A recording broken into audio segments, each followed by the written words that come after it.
Alors, bonjour, bonjour, bonjour, bonjour.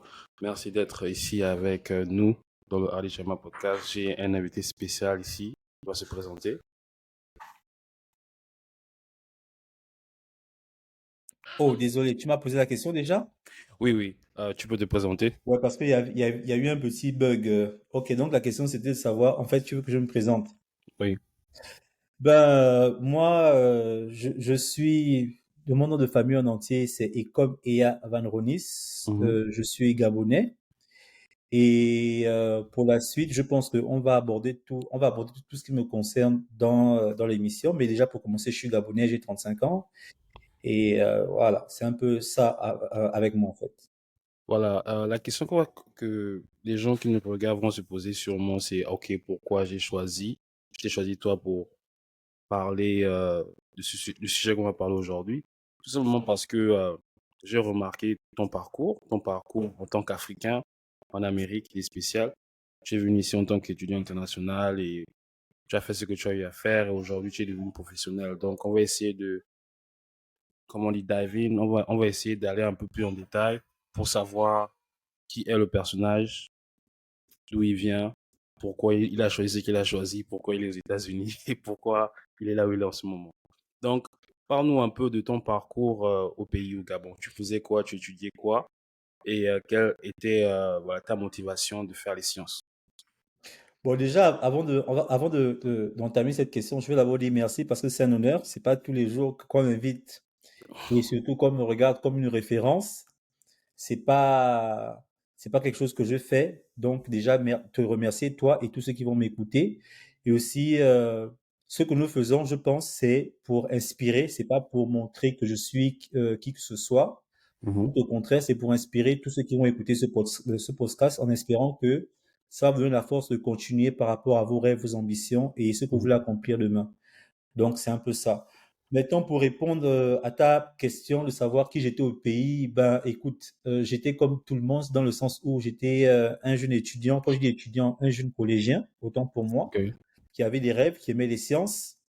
Et si je parle de mon parcours du côté du collège, j'ai fait le collège Bessieux, j'ai fait le lycée qu'on appelle le collège Bessieux, ok, où j'ai eu un bac C. ok. Juste pour dire que je n'étais pas quelqu'un de très intelligent, mais j'étais quelqu'un de très travailleur.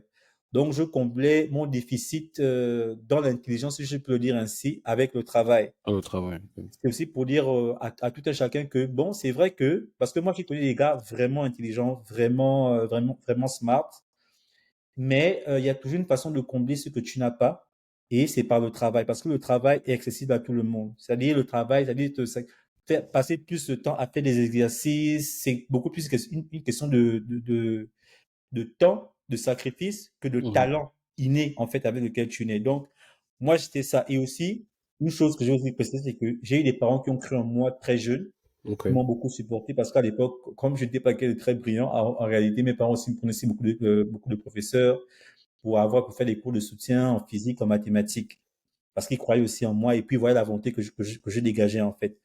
Donc, c'était un peu ça. J'ai eu mon bac C au collège Bessieux, je crois que c'était en l'année 2007.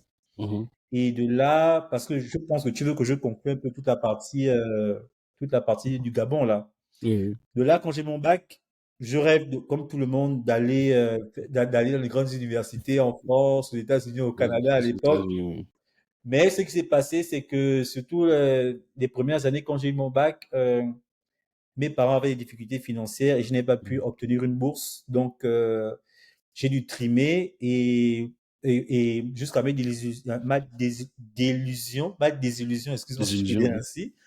Finalement, j'ai dû commencer à l'Université des sciences et techniques de Massokou et où j'ai fait ma première année en faculté de mathématiques, en fait. Et cela a été une très bonne expérience pour moi d'aller du côté de ce qu'on appelle l'USTM, en fait, en réalité, parce que là-bas, ça m'a permis de développer d'autres aptitudes en termes de travail, en termes de persistance. Voilà quoi. Donc, c'était une très, très bonne expérience, contrairement à ce que je pensais. Et juste pour situer tous ceux qui nous écoutent, c'est que l'USTM, c'est-à-dire la faculté de mathématiques, elle ne se trouve pas à Libreville, elle se trouve à l'intérieur du pays. Donc, il a fallu que je quitte Libreville pour aller à l'intérieur du pays. où j'ai commencé mes études là-bas. Donc, c'était presque, si vous voulez, pour faire simple, comme un village. Voilà. Ok. Donc, c'est là-bas que j'ai commencé mes études post-secondaires.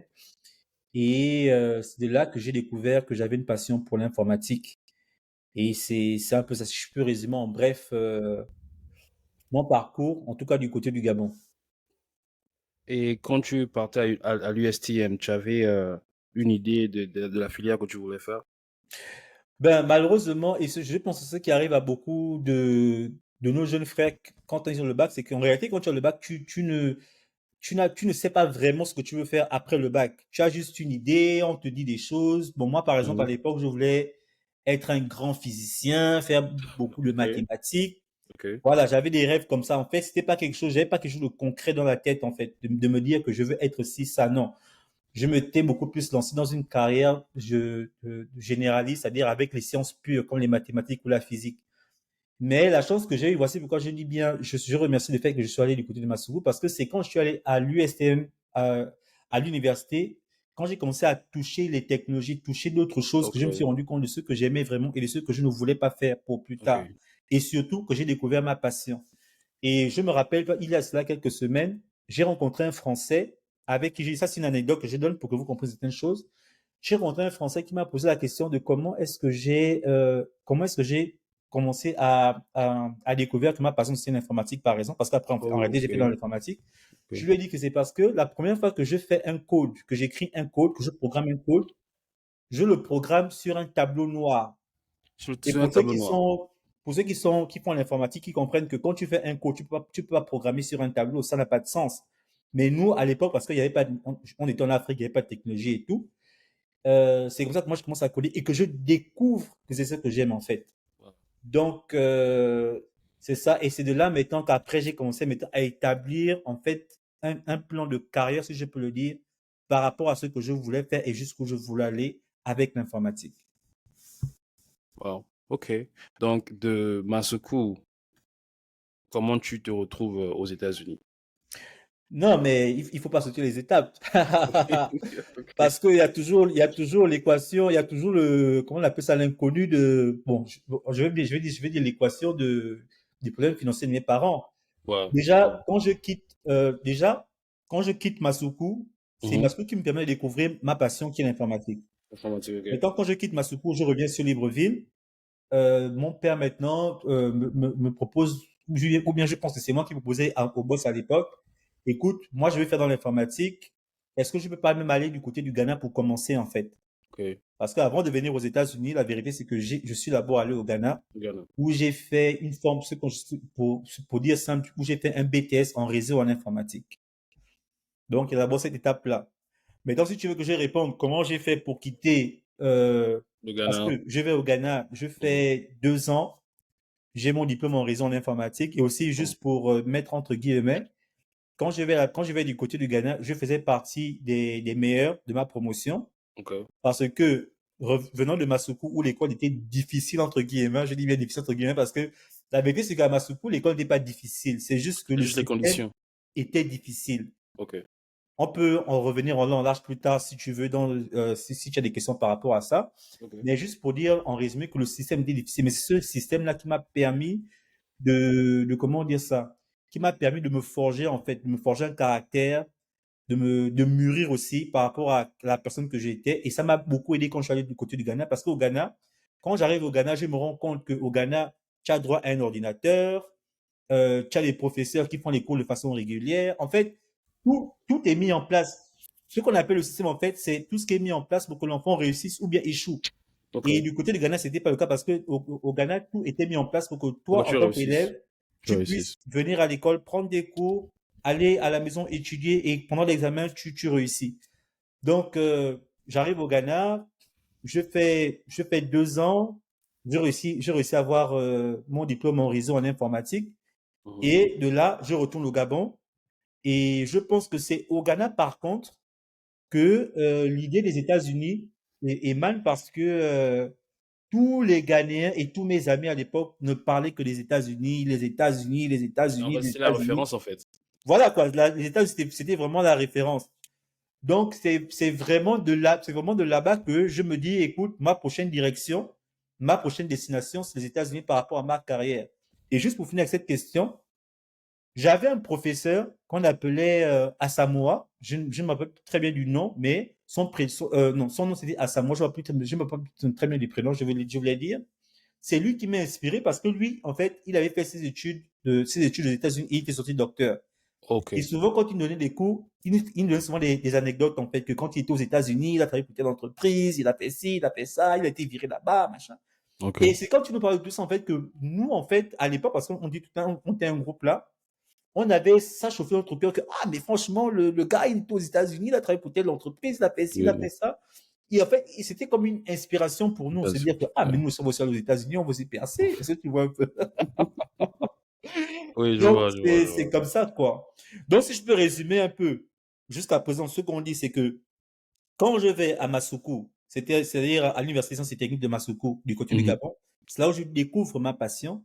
Et c'est quand je vais au Ghana que je découvre que par rapport à ma passion, si je veux avoir une superbe carrière, il faut que j'aille aux États-Unis. J'aimerais vite ajouter quelque chose qui m'a vraiment intéressé et intrigué par rapport à ce que tu as dit. Parce que souvent, je conseille les gens qui veulent venir aux États-Unis. Et j'ai remarqué qu'il y a beaucoup d'élèves, après le bac, ils veulent venir aux États-Unis sans avoir été exposés vraiment à ceux qui veulent étudier. Et toi, ce que tu as fait, c'est que tu as été exposé et ça a gagné en temps parce que quand toi tu es venu maintenant aux États-Unis, tu es juste venu pour, OK, moi je vais faire informatique et je vais tout miser là-dessus. Et j'aimerais souligner ça parce que, comme je disais, il y a beaucoup d'élèves, enfin, après le bac, tu ne sais pas vraiment ce que tu as envie de faire. Et moi, je préfère que tu t'exposes 1 an, 2 ans au pays, en Afrique, tu découvres en fait c'est quoi qui t'intéresse, si c'est l'informatique, si c'est être électricien, si c'est être ingénieur. Et maintenant, quand tu as cette idée précise de ce que tu as envie de faire, tu viens maintenant aux États-Unis et tu maximises là-dessus parce que tu gagnes en temps. Et comme tu disais, comment on va en revenir, on va voir que les études aux États-Unis, c'est pas si simple que ça, c'est compliqué. Mais vas-y, continue. Ouais, juste pour enchérir par rapport à ce que tu dis, moi, je vais dire que c'était beaucoup plus c'était beaucoup plus quelque chose de, comment on dit ça en français, inattendu dans le sens Inattendu. où si naturellement mes parents avaient les moyens à l'époque, je pense que je serais venu aux États-Unis. Mais le destin a fait que ça ne se passe pas comme ça parce que peut-être qu'il fallait que je découvre qui je suis. Et tu es. Maintenant, pour l'enfant qui a les parents qui ont les moyens et qui est prêt à partir, moi, ce que je peux conseiller, c'est si tu viens aux États-Unis, fais d'abord ce qu'on appelle un tronc commun. C'est-à-dire que si tu es scientifique, aux États-Unis, il y a ce qu'on appelle des community collèges. Oui. Va d'abord dans un community collège où tu fais 2 ans de tronc commun, où tu fais tout ce qui est science, avant de vouloir te spécialiser. Ça aussi, c'est aussi quelque chose que tu peux aussi prendre en compte. Parce que souvent, les parents, eux, ils ont cette idée que si tu restes au pays, tu ne vas rien faire, tu vas perdre du Tu temps. vas rien Non. faire, oui. Les études, c'est pas une affaire de perte de temps. Parce que si malheureusement tu fais une branche que tu n'aimes pas, tu vas pas perdre du temps, mais tu vas perdre toute ta En vie argent, en termes investissement, de carrière, en fait. Parce qu'aujourd'hui, par exemple, ce que nous voyons beaucoup, c'est que beaucoup se réorientent, refont des formations ou bien n'utilisent même pas leur diplôme. Et ça, c'est oui. Perte de une perte de temps. temps et d'argent vraiment D'argent. inestimable. Donc, juste pour dire à ceux qui sont peut-être prêts à venir, bon, si vous venez, il n'y a pas de problème, mais faites un tronc commun. Vous ne perdez pas de temps. Parce qu'en fait, la vérité, c'est qu'il faut être au contact des technologies, au Mhm. contact des sciences, de ces choses-là, pour comprendre en fait et pour découvrir est-ce que réellement j'aime ça ou je n'aime pas. Est-ce que tu vois un peu? Il ne faut pas être dans l'idée de quelqu'un qui imagine, on va dire qui assume qu'il aime. Non. Touche la Oui. chose et vois si c'est réellement ce que tu veux Tout, faire toute ta oui, vie. tout Est-ce à que fait. tu vois un peu? Et juste pour finir avec ça, pour dire aussi que, parce que moi, si j'écoute beaucoup de podcasts ici, il faut aussi comprendre Mhm. que quand tu fais quelque chose, il faut aussi voir en fait, la finalité de la chose, en fait, l'industrie dans laquelle tu vas travailler. Est-ce que c'est une industrie dans 10 ou 15 ans qui pourra te permettre de t'épanouir de façon professionnelle? C'est très, très important. Donc, il faut avoir tout ça dans la tête. Et normalement, ça devrait être le travail des conseillers, Des conseils, ouais. des conseillers par rapport aux études. Ils devraient être là pour justement orienter les élèves. Mais malheureusement, de ce que je constate, ils ne font pas vraiment leur travail dans ce sens. Même ici, dans ces pays-là, ils ne font pas vraiment leur travail comme il le faut. Comme il faut. Mais maintenant, pour venir aux États-Unis, est-ce que toi-même tu as fait l'inscription ou tu es passé par une agence pour faire l'inscription à l'université et tout ça? Bon, la chance que j'avais, déjà pour répondre concrètement, non, je ne suis pas passé par une agence. J'avais un ami commun que tu connais très bien, Hans Minza, je vais citer son nom parce que Non, oui, ce n'est pas un secret, c'est un podcast, tu vois. oui, C'est Hans, en fait, que je contacte vraiment par hasard parce que la réalité, c'est que j'étais l'ami. En fait, c'était l'ami d'un ami, en fait. Je ne le connaissais pas ok, directement. Et donc, je parle de mon projet à un ami par rapport aux États-Unis. Il me dit que non, mais je connais quelqu'un qui peut t'aider justement par rapport, si tu veux t'inscrire. Et à l'époque, c'était pas aussi compliqué que ça l'est aujourd'hui, hein, parce qu'aujourd'hui, il y a c'est tellement de beaucoup plus démarches à compliqué. faire. Donc, à l'époque, c'était ça. Et puis aussi, il faut dire la vérité, c'est que quand j'étais du côté du Ghana, je me renseignais beaucoup sur comment m'inscrire, sur comment faire l'inscription pour les États-Unis. Ok. Il faut apprendre quand tu es un étudiant à faire tes propres recherches. Recherche, Déjà les études à l'université, c'est des recherches en fait. Tu vas passer 80% de ton temps à faire des recherches par rapport à tel ou tel thème ou bien quelque bien chose que tu as sûr. vu en classe. Donc, il Oui. faut commencer à cultiver ça. Et c'est la chance que j'ai eue, c'est parce que quand j'étais au Ghana, je faisais énormément de recherches sur comment venir aux États-Unis. Et Dieu m'a fait grâce, je suis tombé sur quelqu'un qui m'a connecté avec quelqu'un qui était déjà ici aux États, bon, là-bas aux États-Unis, je vais dire, parce que maintenant je suis au Canada. Et c'est comme ça que lui il m'a orienté, mais j'ai fait tout en ligne. J'ai fait tout en ligne, c'est-à-dire que j'ai déposé mon dossier d'inscription, mon dossier d'admission en ligne. À l'époque, j'avais dépensé quelque chose comme quoi, 20 000 francs CFA, quelque chose comme ça. Et la procédure s'est faite, j'ai reçu mon admission en ligne. Et de là, une fois que j'ai l'admission, surtout que c'est plus facile parce que dès que il faut juste l'admission, dès que tu as l'admission, il t'envoie l'admission avec le I-20 et puis de là, toi, tu vas à Tu l'ambassade et puis pars à tu prends ton l'ambassade visa. et tu fais. Yeah. Et Donc, maintenant, c'est un peu comme ça en fait. ok. Maintenant, quand tu arrives aux États-Unis, tu arrives à Oklahoma ou bien tu passes d'abord par un Quand État. j'arrive au Oklahoma, je fais 2 semaines du côté de Washington, D.C. Ok. Et j'étais en retard, je me rappelle, j'étais en retard pour la session. J'avais une semaine de retard, quelque chose comme ça. Mais aux États-Unis, il faut comprendre que tu as droit à 2 semaines de retard. Après 2 semaines, c'est plus rattrapable. Donc, je pense que j'avais déjà une semaine de retard, mais il me reste encore une autre semaine, en fait, avant que, avant que je sois considéré comme en retard et je ne pouvais pas m'inscrire pour la session. Donc, j'arrive du côté de Washington, D.C., je fais 2 semaines. Ensuite, je prends le train, je descends sur Oklahoma. C'est là où j'ai la chance de visiter un peu tous les États, Chicago, Saint-Louis. Très beau voyage, c'était mon premier voyage dans les États-Unis. J'arrive au Oklahoma. Et je me rappelle que j'ai arrivé le vendredi, c'était le dernier, c'était le jour de close, on dit closure, hein, Clôture, de oui. closure en fait. Donc, c'est là que je m'inscris, je prends mes classes et c'est justement là que j'ai eu affaire à mon premier conseiller par rapport aux études qui n'a pas vraiment fait son travail, il faut le dire, il faut dire Ah la bon? vérité. Pourquoi tu dis Bon. ça? Parce que quand j'arrive, comprendre que j'avais déjà un BTS en informatique, en Ok. réseau en informatique. Donc il y avait des classes en réalité que je ne pouvais pas être transféré, Oh, ok. tu Ok. vois. Mais quand je rencontre ma conseillère, elle ne fait pas cas de ça. Et elle me laisse moi-même choisir les classes pour lesquelles je vais m'enregistrer pour le semestre qui vient. Tu vois. Bon, heureusement que quand tu commences l'université aux États-Unis, il faut comprendre ça comme ça, surtout quand tu es surtout quand tu es considéré comme ce qu'on appelle freshman, c'est-à-dire première année, étudiant première année. Il y a des classes que tu ne peux pas prendre tout de suite parce que tu es considéré comme freshman, c'est-à-dire étudiant première année. Un étudiant de première année ne peut pas prendre, par exemple, des classes comme, par exemple, on va dire quoi? On va dire mathématiques 3, par exemple. Tu peux faire mathématiques 3 si tu es nouveau, si tu viens d'arriver, en fait. Tu es obligé d'abord de prendre des classes, ce qu'on appelle les classes générales. Bon, heureusement, ce semestre-là, j'avais pris des classes générales comme l'économie, comme l'histoire, et comme la physique 1, quelque chose comme ça. Et c'est ça, en fait, qui m'a aidé parce que le fait que, normal, c'est après, plus tard, que finalement, j'ai réussi à transférer mes crédits de mon ancienne université du Ghana et que je gagne un peu de temps en ce qui concerne le cursus universitaire du côté d'Oklahoma. Et maintenant, quand tu arrives du côté d'Oklahoma et que tu commences tes études, est-ce que tu rencontres des difficultés ou tout se passe plutôt bien? Ben, naturellement, tu arrives aux États-Unis, c'est grand, c'est beau. Oui. I mean, c'est vrai qu'il y a des choses, qu'il y a des choses dont j'ai pas besoin de dire, que j'ai pas besoin de dire ici qui nous concernent toi et moi parce que c'est justement l'année où moi je te rencontre aussi, hein. Ok. Et c'est aussi l'année aussi où Donc, on faisait aussi beaucoup de fêtes. Quand on se rencontre, tu es déjà en deuxième année, non? Ou Non, non, bien... non, c'était mon premier semestre.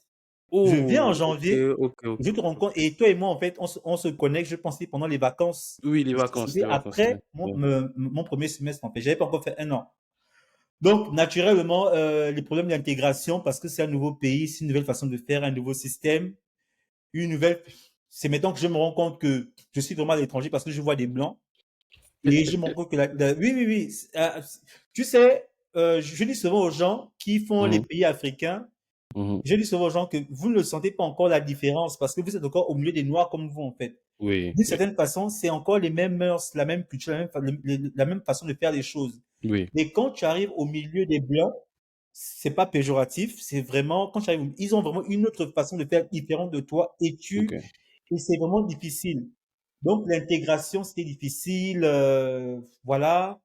Et puis, c'était un peu ça, quoi. L'intégration était, mais je pense qu'après quelques temps, parce qu'après, j'ai rencontré des Ivoiriens, des Nigérians, des Ah, le Camerounais, Nigérien, oui. des Gabonais. Toi, je t'ai rencontré vraiment après mon premier semestre, tu vois. C'est là où Ok. maintenant, c'est là où maintenant, ça redémarre, quoi. Mais le début, c'était, et puis il faisait froid. Nous étions en janvier, il faisait froid, la Il faisait neige. froid, oui. C'était glacial, c'était simple. Mais avec le temps, tu t'habitues et puis tu te recentres si tu te rappelles du pourquoi tu es venu et ça te relance dans tout ce que tu veux faire plus tard. Mais C'est un maintenant, peu ça. est-ce tout au long, parce que je dois soulever un point, il y a beaucoup d'étudiants africains qui viennent aux États-Unis. Et souvent, ils arrêtent les études parce qu'ils rencontrent des difficultés tout au long de leur parcours. Maintenant, toi, quelles difficultés tu as rencontrées et quelle mentalité tu as adoptée pour pouvoir venir aux États-Unis et finir tes études? Parce que c'est vrai, il faut reconnaître qu'il y a beaucoup qui ne finissent pas leurs études pour différentes raisons. Mais toi, qu'est-ce qui t'a... En fait, est-ce qu'il y a eu des éléments internes ou externes qui t'a vraiment aidé à finir tes études et à continuer une carrière dans le domaine que tu as choisi? Ça, c'est une question très, très, très importante et il faut qu'on puisse être le plus clair possible avec ceux qui nous écoutent parce qu'il faut qu'on dise la vérité. Ne choisissez pas les États-Unis, des États-Unis si vous n'êtes pas prêt à vous battre. Yeah. Si vous êtes les gens si vous êtes trop lent, ou bien vous comptez sur les parents pour eux, non. Hormis si vos parents ont vraiment les moyens. Parce que la vérité, c'est que aux États-Unis, c'est une question de moyens. De moyens, oui. Mais C'est il y ça a que je quelque dis chose toujours. qui peut compenser les moyens, c'est le travail. Au travail. Pas seulement le travail à l'école, mais même le travail en dehors. Et quand je dis ça, je dis beaucoup de choses. Mhm. Maintenant, ce qui m'a beaucoup aidé, c'est parce que avant de venir aux États-Unis, déjà, j'étais préparé. C'est-à-dire que je savais que là où je viens aux États-Unis, il se peut qu'à un moment donné, mes parents, qui étaient mes garants financiers à l'époque, ne peuvent pas me supporter de façon financière.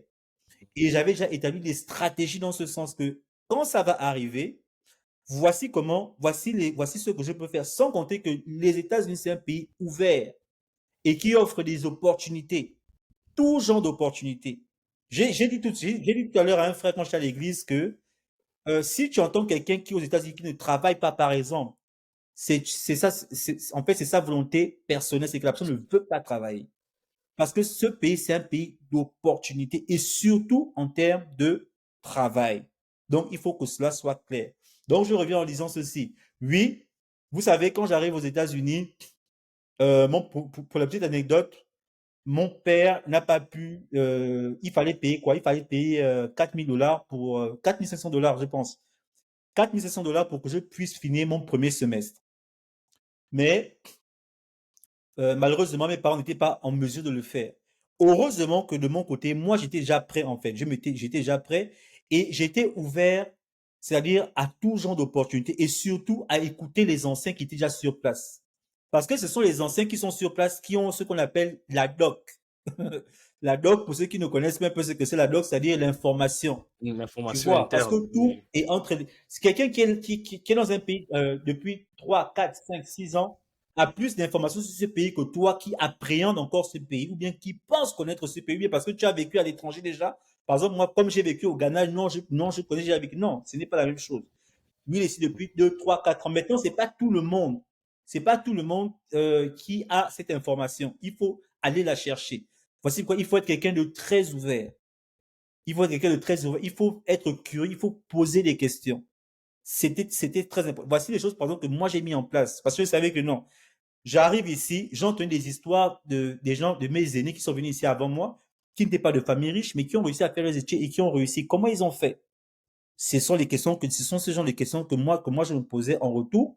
Et ce genre de stratégies que je mettais en place. Que moi aussi, je vais chercher l'information par rapport à telle ou telle chose. Comment est-ce que, par exemple, je peux faire pour travailler? Comment est-ce que, par exemple, je peux faire pour prendre des cours? C'était tout ça. En fait, comment est-ce que je peux prendre, par exemple, je peux payer un loyer qui est moins cher? Ça sont des stratégies très importantes, hein. Oui, Je vais, par exemple, dire quelque chose de très important par rapport à ça. Par exemple, une chose que nous faisions, par exemple, quand on était à l'université. Parce qu'il faut comprendre qu'aux États-Unis, il y a deux formes d'université. Il y a ce qu'on appelle le community college, qui est moins cher. Et il y a ce qu'on appelle l'université même, en fait, qui est plus cher, mais en fait, l'université, en fait, te permet de finir ton cursus de bachelor. Maintenant, la stratégie, par exemple, tu m'as parlé de stratégie. L'une des stratégies que j'appliquais, par exemple, je savais que l'université était chère, mais je savais aussi que le community college était moins cher. Et je savais que d'après l'immigration, il fallait au moins avoir 12 crédits par semestre pour pouvoir garder ton statut. Ça, c'est une stratégie que je donne, hein, comme ça gratuitement aux gens. Qu'est-ce que moi je faisais? vas-y. Je prenais 9 crédits du côté du community college qui est moins cher et je prenais un seul crédit à l'université qui était plus cher parce qu'il faut comprendre que les crédits, par exemple, au community college sont moins chers en fait. Par exemple, un crédit au community college peut te coûter 1000 $ et un autre crédit du côté pour le même pour le même cours, mais à l'université va te coûter 2 3 000 $. Donc si tu prends tes 12 crédits à l'université, tu vas te retrouver à payer 15 16 000 $ facilement. Mais si tu fais la technique que je faisais à l'époque, tu vas peut-être payer dans les moi à l'époque avec ça, je payais facilement dans les 5 4 000 $, ce qui me permettait de garder mon statut et de continuer de progresser. Maintenant, comment dire ça? Le désavantage de cette technique, c'est que ça te fait pas, tu vas avancer lentement, c'est vrai, mais au moins tu gardes ton statut et tu avances, même si c'est pas comme tout le monde fait, mais tu avances en fait. Et c'est le plus important quand tu fais les études aux États-Unis, c'est que tu ne perds pas ton statut et que tu continues d'avancer sur le plan de tes études. Donc, c'était un peu les stratégies comme ça que je mettais en place. Et je vais dire à quelqu'un qui nous écoute aujourd'hui que si tu vis aux États-Unis, déjà, il faut être honnête par rapport à tes garants financiers, par rapport aux finances. Parce que, en fait, la vérité, c'est que le nerf de la guerre des études aux États-Unis, c'est l'argent. Il faut dire la vérité. Maintenant que tu sais que, bon, ok, je peux compter sur mes parents ou je ne peux pas compter sur mes parents, qu'est-ce que tu peux faire? La première chose, pose la question aux gens qui sont sur place. Comment ils font pour s'en sortir par rapport à comment ils font pour payer les études, par rapport à comment ils font pour prendre les classes universités, par rapport à comment ils choisissent même leur appartement. Tout ça sont des stratégies qui te permettent d'épargner de l'argent. Et qui dit épargner de l'argent, ça veut dire que c'est de l'argent que tu réinjectes dans tes études. C'est ça. C'est aussi, ça a l'air simple, mais beaucoup, beaucoup malheureusement échouent alors ils pouvaient justement mettre en place ces stratégies-là. Donc, j'espère que j'ai répondu. Et aussi, pour finir en disant que, sachez que les États-Unis, parce que moi, actuellement, je suis au Canada. Ouais, vas-y. Donc, tu parlais de il faut savoir planifier, surtout lorsque on a les moyens limités. Et qu'on veut étudier aux États-Unis. Tu as pris l'exemple de les community college. Tu as dit que prendre les classes au community college vont te faire gagner beaucoup d'argent. Mais le seul, pas problème, mais la seule limite, c'est que tu vas peut-être, au lieu de 4 ans, tu vas peut-être faire 4 ans et demi, 5 ans avant de finir tes études. C'est là où on s'est arrêté. Si Ouais, tu... et il faut bien que les gens le comprennent, hein, parce que ce sont des compromis, en tout cas que moi, en l'occurrence, j'ai prise parce que pour moi, le plus important, et je pense que c'est le plus important pour n'importe quel étudiant international, quel que soit là où tu es, c'est de garder ton statut dans le pays où tu te trouves. Oui, Et c'était vraiment dans l'optique pour moi de garder de garder mon statut en progressant toujours, c'est vrai, à petits pas, mais de façon sûre. sûr. Et parce que beaucoup, malheureusement, décident d'arrêter Et c'est vraiment difficile quand tu arrêtes de reprendre parce qu'il faut payer ce qu'on appelle le reinstatement. Il y a Reste tellement de aimé. choses en fait. C'est comme là, actuellement, j'ai le cas d'une petite sœur du côté d'Oklahoma qui m'a contacté parce qu'elle est dans ce problème-là, tu vois, et là, elle risque Elle a de perdu perdre son son statut. statut. Oui, oui, Ok. oui, là, elle risque de perdre son statut. Bon, elle, c'est parce que je pense que, en fait, c'est parce que je pense que ce sont des gens, en fait, ils ne se rapprochent pas des aînés. Ok. Ils font les choses et c'est vraiment quand ils sont dans les, excuse-moi de dire ça, dans la merde, que maintenant, Il mais change. appelez-nous avant. Appelez-nous même quand tout va bien, pour qu'on vous oriente que, bon, écoute, mon petit, oui, ma petite, pendant que ça se passe bien, là, voici des choses que tu peux faire. Tu vois, dans la vie, en fait, ce que j'ai beaucoup aimé avec tout ça, c'est que ça m'a appris à être prévu. Il faut être prévenant dans la vie. C'est-à-dire qu'il faut pas attendre que les choses t'arrivent, mais il faut déjà prendre de l'avance sur les problèmes qui peuvent arriver. Il faut savoir anticiper. Mais tu penses pas que c'est un problème culturel? Parce que j'ai remarqué ça en Afrique centrale, on ne planifie pas beaucoup de choses dans la vie, on vit du jour au jour. Le vrai problème, c'est parce que la vérité, c'est que, tu sais, surtout pour nous, les Gabonais qui venons aux États-Unis, ce sont en général les Gabonais de familles vraiment aisées. Tu vois, papa et maman s'occupent de tout. Les autres nationalités, les Camerounais, les Nigérians, sans pour autant les dénigrer, ce sont des gens qui viennent, en fait, ils se battent depuis déjà leur pays Chez eux, d'origine. Parce que ce sont des choses que tu apprends seulement quand tu as l'habitude de te battre. c'est Mais vrai. quand tu n'as pas l'habitude de te battre, tu n'as pas ces notions-là en toi, en fait. Oui. Et Oui. c'est ce problème que nous avons en réalité. Voici pourquoi on a l'impression que les autres nationalités sont... Non, c'est parce que ce sont les moyennes classes, ou bien souvent les pauvres qui viennent, c'est paradoxal, mais c'est la vérité, qui viennent dans ces pays-là, le Canada et les États-Unis, qui viennent ici. Se Alors que chercher. nous, en général, ce sont les riches, les enfants des riches. Mais un enfant des riches, lui, tout, papa fait tout, papa planifie tout, papa pense à tout. C'est ce que tu vois un peu. Tu vas seulement te présenter. Donc c'est compliqué pour lui de planifier, c'est compliqué pour lui de. C'est comme. J'ai un cas actuellement. Elle me dit non, mais c'était maman qui paie l'école et tout, mais non, on ne fait pas les choses comme ça. L'école, Mm. en fait, il faut comprendre que quand tes parents t'envoient à l'école, c'est pour que demain tu sois autonome. Et l'autonomie commence dès Dès l'instant où tu as mis maintenant. ton premier Oui. jour à l'université, Oui. tes pieds à Mm. l'université. C'est un peu ça, quoi. Ok. Ok. Ok. Ok. Maintenant, lorsque tu as graduate, lorsque tu as fini tes études, qu'est-ce que tu as fait ensuite? Est-ce que tu... Parce qu'il y a souvent des gens qui, après la fin de leurs études, soit ils continuent pour avoir le master, le doctorat, soit ils cherchent le boulot, ou soit ils s'expatrient dans d'autres cieux. Toi, qu'est-ce que tu as fait après tes Bon, études? déjà, pour d'abord parler par rapport aux autres, avant de venir sur mon cas, Ok. tu sais, tout est une question de vision personnelle. Oui. Ça veut dire Ah, que qu'est-ce que tu veux faire? Quel est ton plan de carrière? Voici pourquoi il est important, avant même quand tu commences tes études, de déjà tracer un plan de carrière. Il y mhm. a des gens, par exemple, eux, ils savent que dès qu'ils finissent ses études, ils peuvent rentrer au pays, il y aura un gros boulot qui l'attend. Yeah. Il y a d'autres qui veulent s'installer de façon définitive dans le pays où ils sont. Mhm. Il y a d'autres aussi qui ont le plan de continuer faire le master, même si de façon, il faut dire la vérité, ceux qui font les masters et doctorats, c'est parce qu'en fait, ils veulent rester ici. Ils n'arrivent pas à trouver de boulot. Donc, comme ils n'arrivent pas à trouver le boulot et que le temps est court, ils se réinscrivent à l'université et ils continuent. Moi, je connais des gars comme ça qui ont fait des doubles, triples masters. J'en connais Triple parce qu'ils voulaient master. absolument rester aux États-Unis. Bon, bref, maintenant pour revenir à mon cas personnel. Moi, j'avais remarqué une chose importante quand j'étais sur le banc de l'école, surtout quand j'étais au Oklahoma. C'est que les gars de ma promotion qui étaient même meilleurs que moi ne trouvaient pas de travail. Comme je t'ai dit tantôt, la vie, c'est l'anticipation. Il faut savoir anticiper les choses. Il faut voir les choses et savoir les anticiper. Moi, j'avais déjà vu à distance que non, si je finis, même si j'ai un diplôme, même si j'ai un bachelor en informatique, je peux ne pas avoir le boulot, en fait.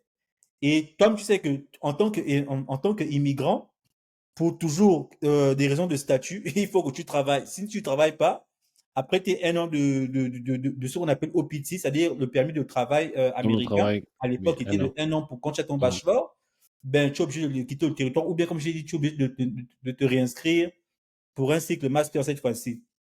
Donc, moi, j'avais anticipé ça et je m'étais posé la question, mais pourquoi en fait ce phénomène? C'est là que je m'étais rendu compte que, mais non, c'est parce que les gens, en fait, quand ils finissent leurs études, ils veulent absolument rester dans l'état où ils sont. Je rappelle que les Mhm. États-Unis, c'est 50 États. Ça veut dire que et excusez-moi de le dire comme ça, c'est pas pour, j'aime beaucoup Oklahoma, mais je vais dire des choses telles que je les ressentis à l'époque quand j'étais là-bas. Il y avait beaucoup de racisme. Il y avait beaucoup de discrimination. Même quand moi, je me rappelle, même quand je vais dans les bureaux, pourtant, on m'appelle, l'agence m'appelle que viens déposer ton dossier, mais la personne qui prend mon dossier en main ne me regarde même pas dans les yeux parce que je suis noir. Et c'est des choses que je ressentais seulement quand j'étais au Oklahoma, parce qu'après, j'ai fait beaucoup d'états dans les Ouais. États-Unis. Je n'ai plus jamais ressenti le racisme. Bref, ça, c'est juste une parenthèse. Donc, moi, j'avais anticipé, je m'étais dit qu'écoute, le problème que je suis en train de le voir, c'est parce que les gens veulent absolument rester dans l'État d'Oklahoma. Et Oklahoma, excusez-moi, qui n'est pas un grand État, hein.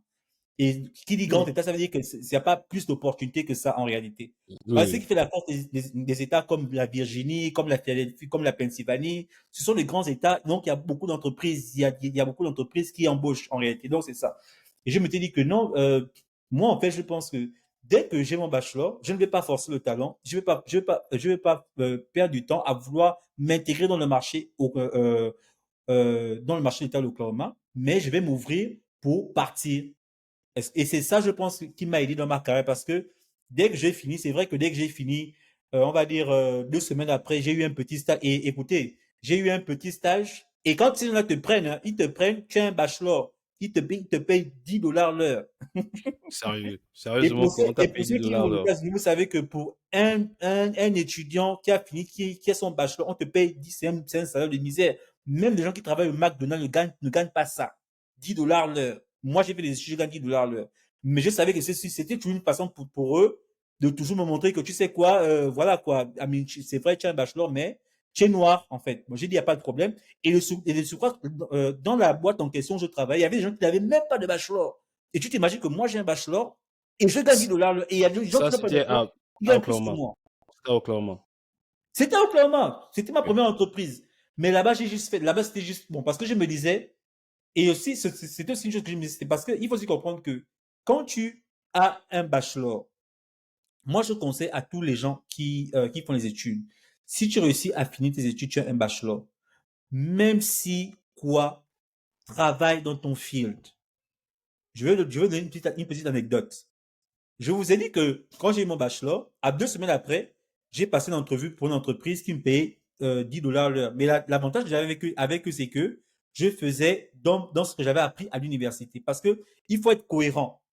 Si tu ne brûles pas ta carrière, parce que les entreprises, eux, en fait, ils embauchent à travers l'expérience. Si tu n'emmagasines pas de l'expérience, tu auras toujours du mal à trouver du travail. Oui. Bref. Mais en parallèle, j'avais aussi une autre opportunité de pouvoir travailler pour une entreprise, Schlumberger, pour ceux qui connaissent Schlumberger. Et là-bas, ils me payaient $16 l'heure. Le problème, c'est qu'à Schlumberger, ils me payaient pour un boulot de mécanicien. Attends. Mécanicien, Mécanicien, c'est-à-dire qu'il devait me former. Il devait me former pour réparer les machines et Ok, puis ok, me ok, lancer. ok, Mais ok, ok. il me payait $16 l'heure. Maintenant, moi, comment je réfléchis? Je me dis, il faut que je sois cohérent avec ce que je veux faire dans la vie.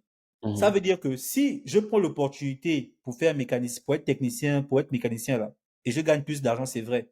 Mais je serais conscient avec ça alors que j'ai un diplôme en informatique que je dois faire valoir. Parce que beaucoup aussi rentrent dans ce piège-là. C'est-à-dire qu'ils n'arrivent pas à trouver le travail tout de suite et, non, et surtout, ils préfèrent des opportunités qui leur rapportent plus tout de suite aussi. Mhm.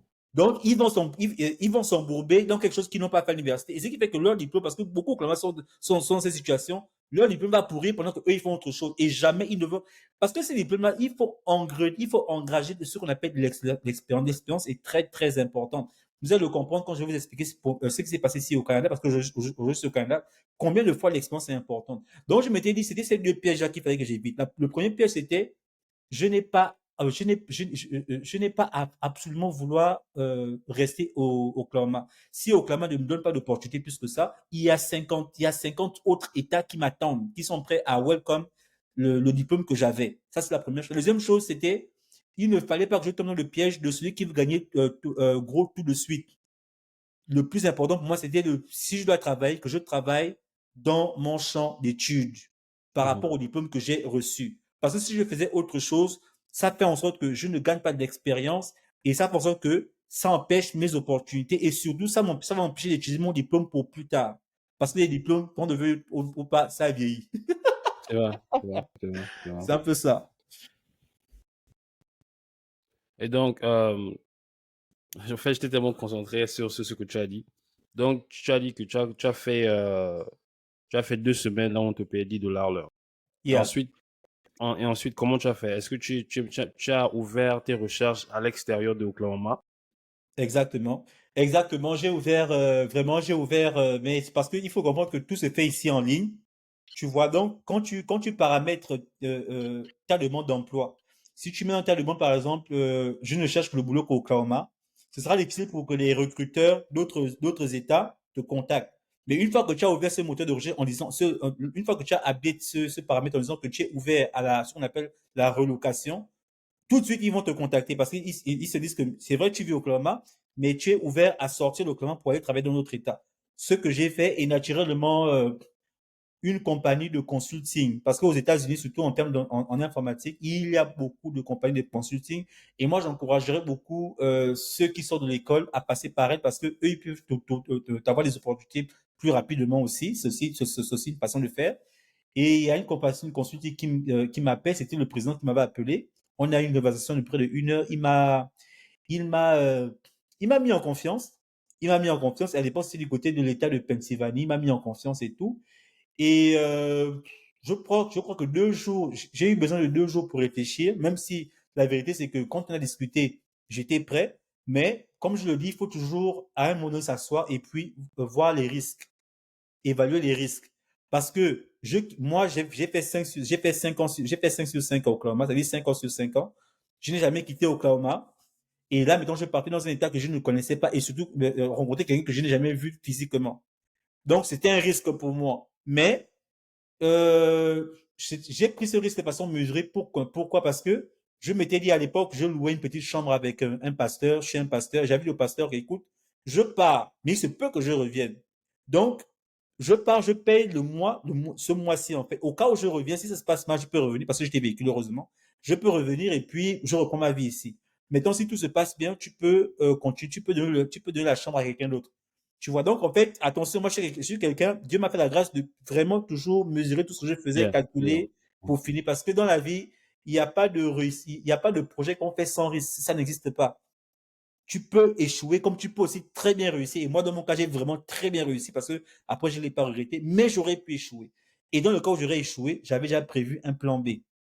Je Okay. peux toujours revenir au Oklahoma et puis continuer à battre là-bas. Donc, c'est comme ça, le monsieur m'appelle, et je vais du côté de la Pennsylvanie, je crois, dans la ville de Pittsburgh, où je vais faire une formation de près de 3 mois et le reste n'est que l'histoire et je pense qu'on Non, va certainement l'aborder pendant le podcast. la formation de 3 mois que tu as fait, c'était pour t'équiper des compétences dans ton domaine?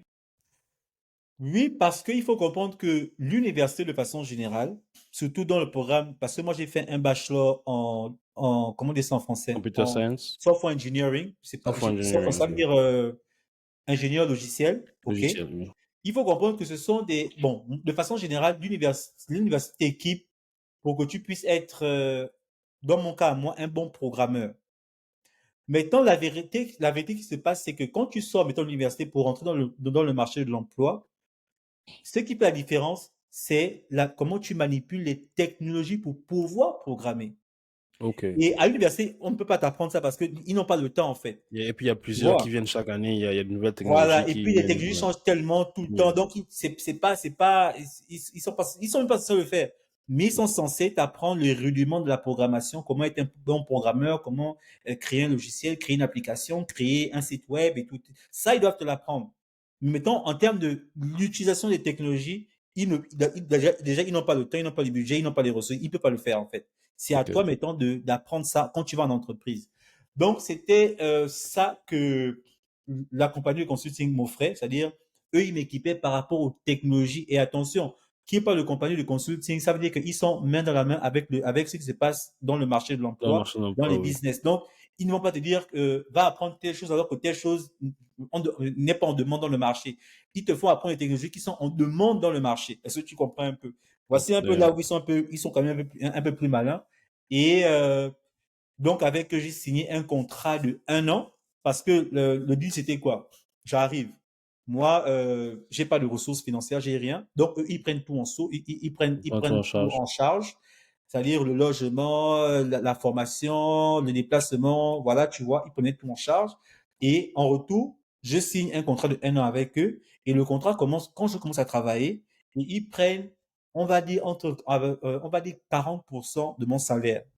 Ce qui est énorme parce que, Et non, c'est pas c'est la oui, oui, moitié. oui, oui. Avec, si tu paies les taxes, après ce qui te reste, c'est près de 50%. Je vais même dire hors taxe.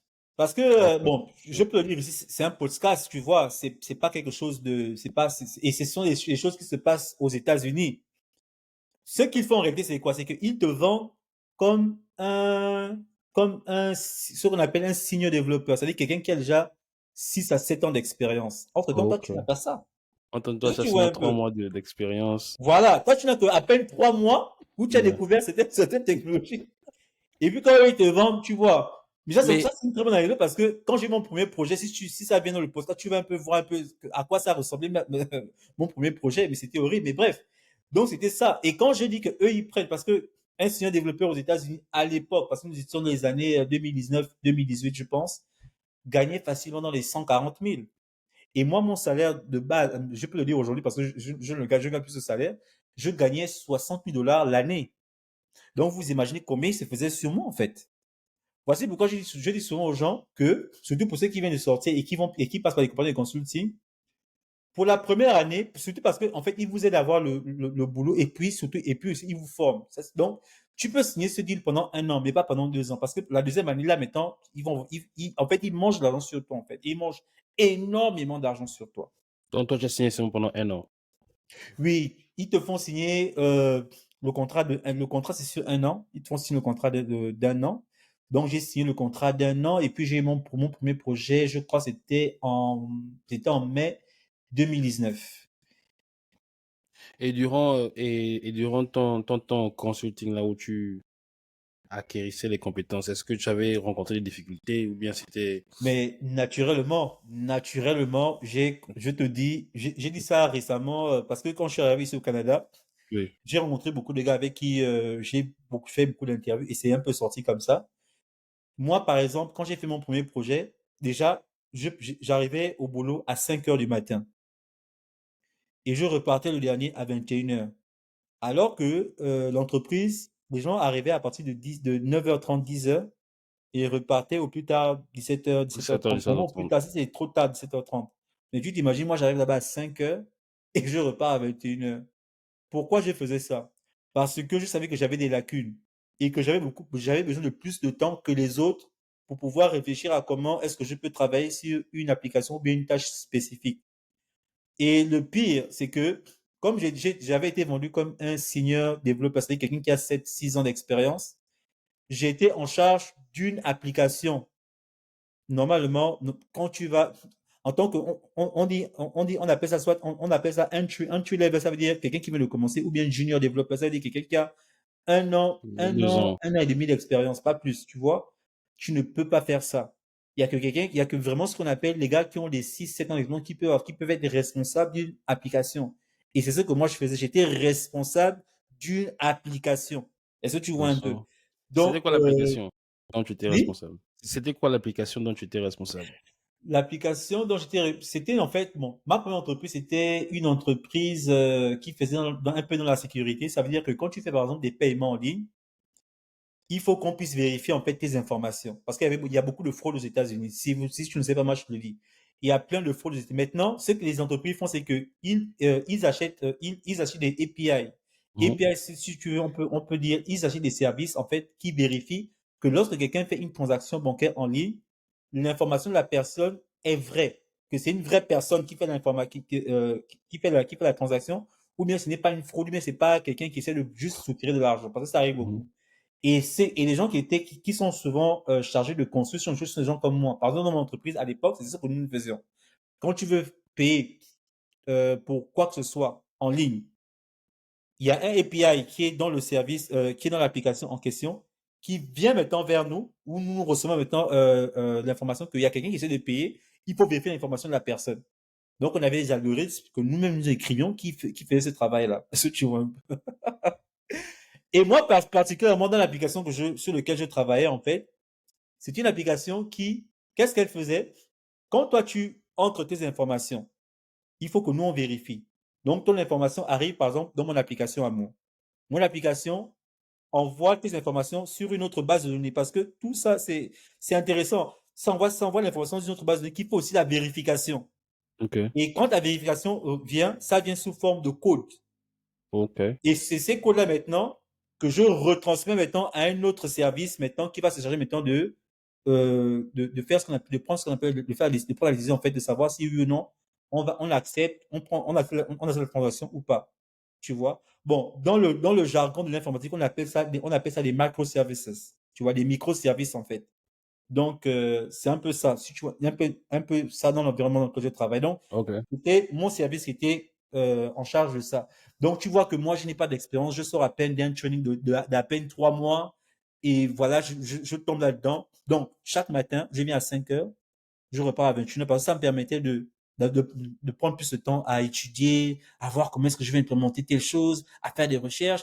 Et surtout, quelque chose qui m'a beaucoup aidé, Wow. c'est parce que, comme je venais très tôt le matin, j'avais Mhm. rencontré un vieux blanc qui était dans l'entreprise aussi. Et c'est lui, il s'appelle Pepsi Andy. Je vais oublier son nom. Pepsi. C'est OK. lui, parce que lui, c'était le deuxième. Comment je venais le premier à 5 heures, lui venait à 7 heures du matin. Et je te dis que la team commençait à partir de 9h30, 10 heures. Oui. Donc, on était les deux. Donc, on se trouvait, on avait au moins 2 heures ensemble. Et c'est là où lui et moi, on a fait connaissance. Et c'est vraiment lui qui va m'apprendre les technologies, comment raisonner, comment faire, comment écrire le code par rapport à tel. C'est que toutes les questions que j'avais, je pouvais lui poser Donc, il était sans comme un pour autant que mentor, le en ministre fait. sache que, ah, mais le petit là, en vérité, il ne connaît pas ce qu'il fait. Il pose des questions et c'est là où il les répond. Donc, il était en fait comme un mentor. C'était un peu ça. Il était comme un mentor pour toi, en fait, par rapport Exactement. Il était à comme un toi, ce que tu mentor pour faisais. moi. Il était parce que j'avais beaucoup plus besoin de quelqu'un en fait qui m'aidait à dessiner. Parce que, comme je t'ai dit, à l'école, tu es formé comme un bon programmeur. Mhm. Mais maintenant, à ce niveau, il faut être aussi un très bon architecte. Et je n'avais pas ce rudiment d'architecture là, tu vois. Donc, c'est lui qui m'aidait à faire l'architecture des solutions programmatiques que je devais justement faire par rapport aux applications que j'ai développées. Et c'était un peu ça, quoi. Wow, wow, wow.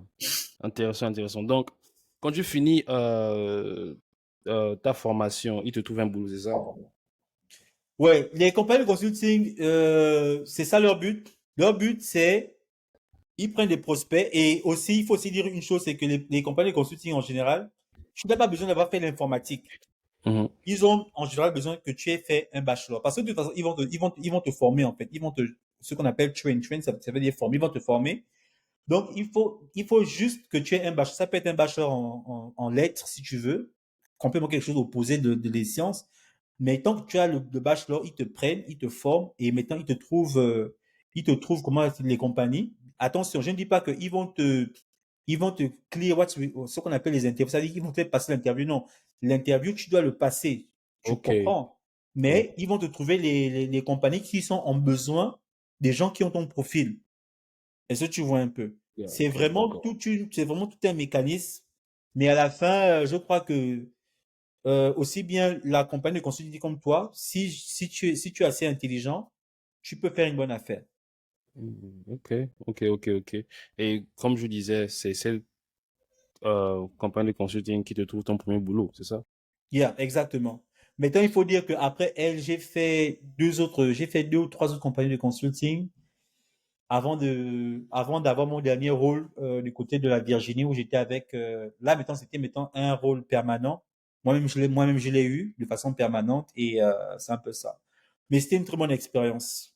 Mais maintenant, toi, si tu veux donner conseil à d'autres personnes qui veulent suivre ton pas par rapport software engineering, quel genre de conseil tu leur donnes par rapport aux interviews, comment bien passer les interviews, quelles sont les qualités qu'ils doivent développer, quel genre de mentalité ils doivent avoir.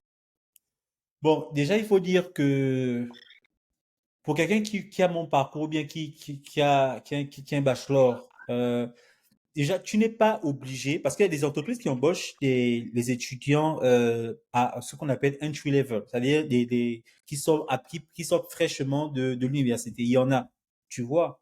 Mais le problème, c'est qu'aux États-Unis, tu as un problème de temps. Est-ce que tu comprends un peu? Parce que à l'époque, quand on te donne l'OPT, c'est juste un permis de travail. À l'époque, c'était juste pour 1 an. Un an, Tu vois oui. que tu n'as que 1 an pour trouver une entreprise qui va t'embaucher et qui potentiellement peut te sponsoriser. Est-ce que tu vois un peu? Yeah. De nos jours, aujourd'hui, avec l'avantage des compagnies de consulting, c'est que il y en a qui te sponsorisent. Parce OK. que c'est ça la vérité. Quand je vais ceux qui me convainquent le mieux, c'est parce qu'ils me disent qu'ils vont me sponsoriser, me donner la green card. Est-ce que tu Oh, vois un OK. peu? Et ils ont tenu leur rôle. C'est juste que, bon, après le Covid, ça, c'est encore une autre histoire. Mais normalement, c'est ça. Donc, par rapport à ça, donc, déjà, ce que je vais dire à quelqu'un qui m'écoute, c'est que si tu as la possibilité de rentrer dans une entreprise, OK, sans passer par une compagnie de consulting, c'est une très bonne chose. La seule chose, c'est que, essaie de te rassurer de savoir est-ce qu'ils vont te sponsoriser à la fin, parce que, à la fin du contrat, parce que tu le veux passer un contrat de 1 an, vu que ton OPT sur 1 an, ou bien aujourd'hui, je pense que c'est deux, je sais pas trop, mais ça va expirer en fait. Et il faut que tu saches, OK, après les 1 an de travail avec eux, quel sera ce que je vais dire outcome, quelle sera l'issue en fait? Est-ce que je vais être sponsorisé? Est-ce qu'ils vont me garder? Est-ce que je pourrais garder mon statut quand je travaille avec eux? Ça, ce sont les questions que tu as de poser. Maintenant, par rapport à ça, tu peux aussi te rabattre sur les compagnies de consulting qui, elles, sponsorisent, tu vois, et sans compter que non seulement elles te sponsorisent, mais elles t'offrent une formation qui va te rendre compétitif dans le marché du travail. Et une chose qui est très bien, c'est parce que tu auras aussi le temps avec elle de pouvoir peaufiner, travailler sur tes lacunes à toi. Le conseil que moi je vais donner juste pour revenir à ta question de façon un peu plus spécifique, c'est que il ne faut pas, il faut déjà, en fait, il faut avoir vraiment un plan de carrière. Il faut savoir qu'est-ce que tu veux faire, dans quelle industrie tu veux aller, et est-ce que tu es prêt à quitter ton confort, c'est-à-dire l'état où tu es, la ville où tu es, avec ta famille, pour aller affronter le monde et le monde de l'emploi, et puis avoir une chance de rester aux États-Unis si c'est vraiment ton souhait, parce qu'il y a d'autres qui ne veulent pas rester aux États-Unis, il y en a qui veulent, qui sont prêts à partir. Mais si c'est ton choix de partir, si c'est ton choix de rester ici, là, c'est possible. C'est possible que tu trouves une entreprise qui te sponsorise, qui te permet de rester aux États-Unis. C'est très, très, très, très possible. Surtout en 2024. Donc, il faut pas être coincé, il faut être ouvert à tout Mhm. genre d'opportunités et surtout des opportunités qui te permettent à la fin d'avoir ta green card. C'est très, très important. OK. OK, d'accord. Maintenant que tu t'es mis à travailler et tout, qu'est-ce qui t'a poussé maintenant à penser à aller au Canada? Bon, je ne sais pas si, parce que moi j'écoute beaucoup de podcasts, hein. OK. Je ne sais pas si les gens souvent disent les choses telles qu'elles sont, mais moi je vais essayer de le faire. OK. Il faut dire que moi, dans mon cas, j'ai commis beaucoup d'erreurs, mine Mhm. de rien, oui, c'est OK. vrai. J'ai commis beaucoup d'erreurs parce que, comme je l'ai dit tantôt, j'avais des possibilités d'être dans une entreprise qui aurait pu me sponsoriser pour que je reste aux États-Unis et que je puisse obtenir ma green card. Mhm. Mais il s'est passé que le Covid est venu et les choses sont un peu compliquées. Le problème aussi, c'est que, vous savez, aux États-Unis, surtout quand tu as un statut temporaire, en fait, c'est une course contre le temps. Tu ne contrôles pas le temps, en fait. Mais tu joues avec ou contre le temps, mais tu ne le contrôles pas. C'est pas toi qui définis le temps que tu as. Est-ce que tu comprends? Parce que pourquoi Oui, il y a beaucoup de personnes, par exemple, aux États-Unis que j'ai laissé, eux, ils font des doubles, triples masters parce qu'en fait, ces masters leur permettent de garder leur de statut rester. entre-temps, ils travaillent aussi.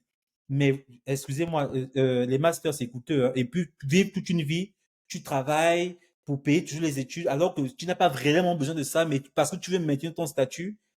Non. Bon, moi, à un moment donné, c'était ce problème-là auquel j'ai dû faire face. Mais Maintenant, tu as dit c'est que tu vrai as que, fait beaucoup d'erreurs. Quel genre d'erreurs que tu as fait? comme par exemple le fait d'avoir quitté ma compagnie, ma première compagnie qui me proposait de me sponsoriser, mais la vérité, c'est que je l'ai quitté à cause du Covid aussi. Il y a le Covid qui a joué et je devais prendre une décision tout de suite, tu vois. Je pense que j'aurais mieux fait de rester avec eux, tu vois. J'aurais mieux fait de rester avec eux, supporter un peu le Covid, c'est vrai. Et après, avoir cette chance d'avoir ma green card. Mais moi, je me suis dit, si je reste avec eux, je ne suis pas sûr d'obtenir ma green card. Je préfère les quitter. Et c'est là où j'ai commencé à travailler pour d'autres compagnies de consulting qui, elles, ne sponsorisaient pas. OK. Est-ce que tu OK. vois un peu? Oui, je Voilà, vois. ça, c'est une Très chose. important. Yeah. Donc, mais comme je le dis, c'est facile pour moi aujourd'hui de réécrire l'histoire en ayant du recul. tu vois, sur mes erreurs du passé, et c'est bien parce que c'est honnête. Mais c'est pour dire aussi aux gens que la vérité, c'est parce qu'il y avait aussi une contrainte de temps. Bref, Mm. c'était un peu ça, juste pour répondre à ta question tout de suite. Donc, pour dire... là, j'ai perdu le fil de mes idées. C'était quoi encore le fond de la Non, question? je crois que qu'est-ce qui t'a poussé à quitter les Ah oui, à États-Unis quitter les pour États-Unis pour le le Canada, yeah, c'est vrai. Canada? Maintenant, il faut dire que, bon, par rapport à ça spécifiquement, c'était d'abord beaucoup plus une raison familiale, faut dire la vérité. Parce que aux États-Unis, j'avais quand même j'avais un statut, mais un statut temporaire, tu Temporaire, ok. vois. Maintenant, pour des raisons familiales, je me suis dit, pour l'épanouissement de toute la famille, c'était mieux pour moi de partir. Parce que je pense que toute la famille devait bénéficier. Parce que ici au Canada, j'ai une résidence permanente. Je suis résident permanent. Ce que je n'étais pas aux États-Unis, j'avais la possibilité de travailler, oui, mais je n'étais pas, j'avais un statut temporaire. C'est-à-dire que du jour au lendemain, si les Américains décident que bon, tu sais quoi, on est fatigué de ta tête, tu pars. Voilà Yeah, quoi. yeah. Donc je me suis dit, vaut mieux lancer l'aventure Canada parce que l'aventure Canada me permet d'avoir une résidence permanente. Maintenant, comme je vous l'ai dit, et je vous invite toujours à le faire, quand vous avez un projet ou bien vous voulez réaliser quelque chose, il faut prendre le temps de s'asseoir et de voir le pour, de Le peser contre. le pour et le contre. Et surtout de voir votre vie dans 5, 10 ans plus tard. Ne soyez pas limité, ne faites pas les projets de vie pour seulement 1, 2, 3 ans. Ce sont des projets de vie qui sont faibles. Faites des projets de vie en vous projetant toujours sur 10, sur 15 ans. Et moi, je m'étais dit, si je continue de rester aux États-Unis, déjà, j'ai un statut temporaire. Donc, du jour au lendemain, si par exemple je prends une maison, si par exemple je fais des grands investissements et qu'ils me disent de partir, c'est comme récemment, j'entends des gens ici, ils ont investi ici, ils ont des business, maintenant ils sont obligés de quitter le Canada parce que ils n'ont pas de statut, ils n'avaient pas de statut permanent en fait. Donc on les chasse et ils sont obligés de tout vendre. Tu vois ce genre Wow, de wow, choses. wow. Yeah, Pourtant, yeah. aux États-Unis, actuellement, je vous parle, beaucoup vivent avec des statuts temporaires. Plein de mes amis que je connais préfèrent vivre avec, mais ça, c'est un choix de vie. Moi, je ne suis pas contre ce qu'ils font. Mais pour moi, moi, j'ai toujours voulu m'épanouir, en fait. L'épanouissement, Je me ouais. suis dit qu'à un moment donné de ma vie, les États-Unis, j'ai fait près de 11 ans. J'ai étudié, j'ai travaillé pendant 5 ans, j'ai travaillé pour le gouvernement, j'ai travaillé pour des banques, j'ai travaillé pour le privé. J'étais vraiment au bout de quelque chose et j'étais très, très apprécié là où je travaillais avant de partir. Mais la chose qui me manquait, c'était une résidence permanente qui me permettrait maintenant de mieux m'épanouir en fait. Épanoui, oui. Et j'ai pesé le pour et le contre. Et surtout, ce qui m'a beaucoup plus aidé, c'était beaucoup plus le fait de conserver le noyau familial que j'avais déjà construit en parallèle. Je me suis dit, écoute, je préfère faire un choix. C'est vrai que peut-être que demain après-demain, je peux le regretter. Parce que dans la vie, il n'y a pas de risque. Mm. Le risque zéro n'existe pas, ça arrive. Ça arrive. Mais je pense qu'à l'instant où j'ai pris cette décision, pour moi, c'était la meilleure décision. Et ce que j'aime bien avec ton approche, c'est que tu es vraiment proactif, en fait. C'est-à-dire que la vie que tu mènes a certains problèmes et tu penses en avance, voilà, si je prends la voie là, ce sont les différents problèmes que j'aurai, quelles sont les différentes solutions que je peux prendre et comment je peux planifier. J'aime ça parce que quand je parle souvent à certains des futurs étudiants qui me parlent, ils veulent que l'on trouve des solutions pour eux. Dans le sens où, oui, en fait, quand on parle, moi, je suis là pour te guider.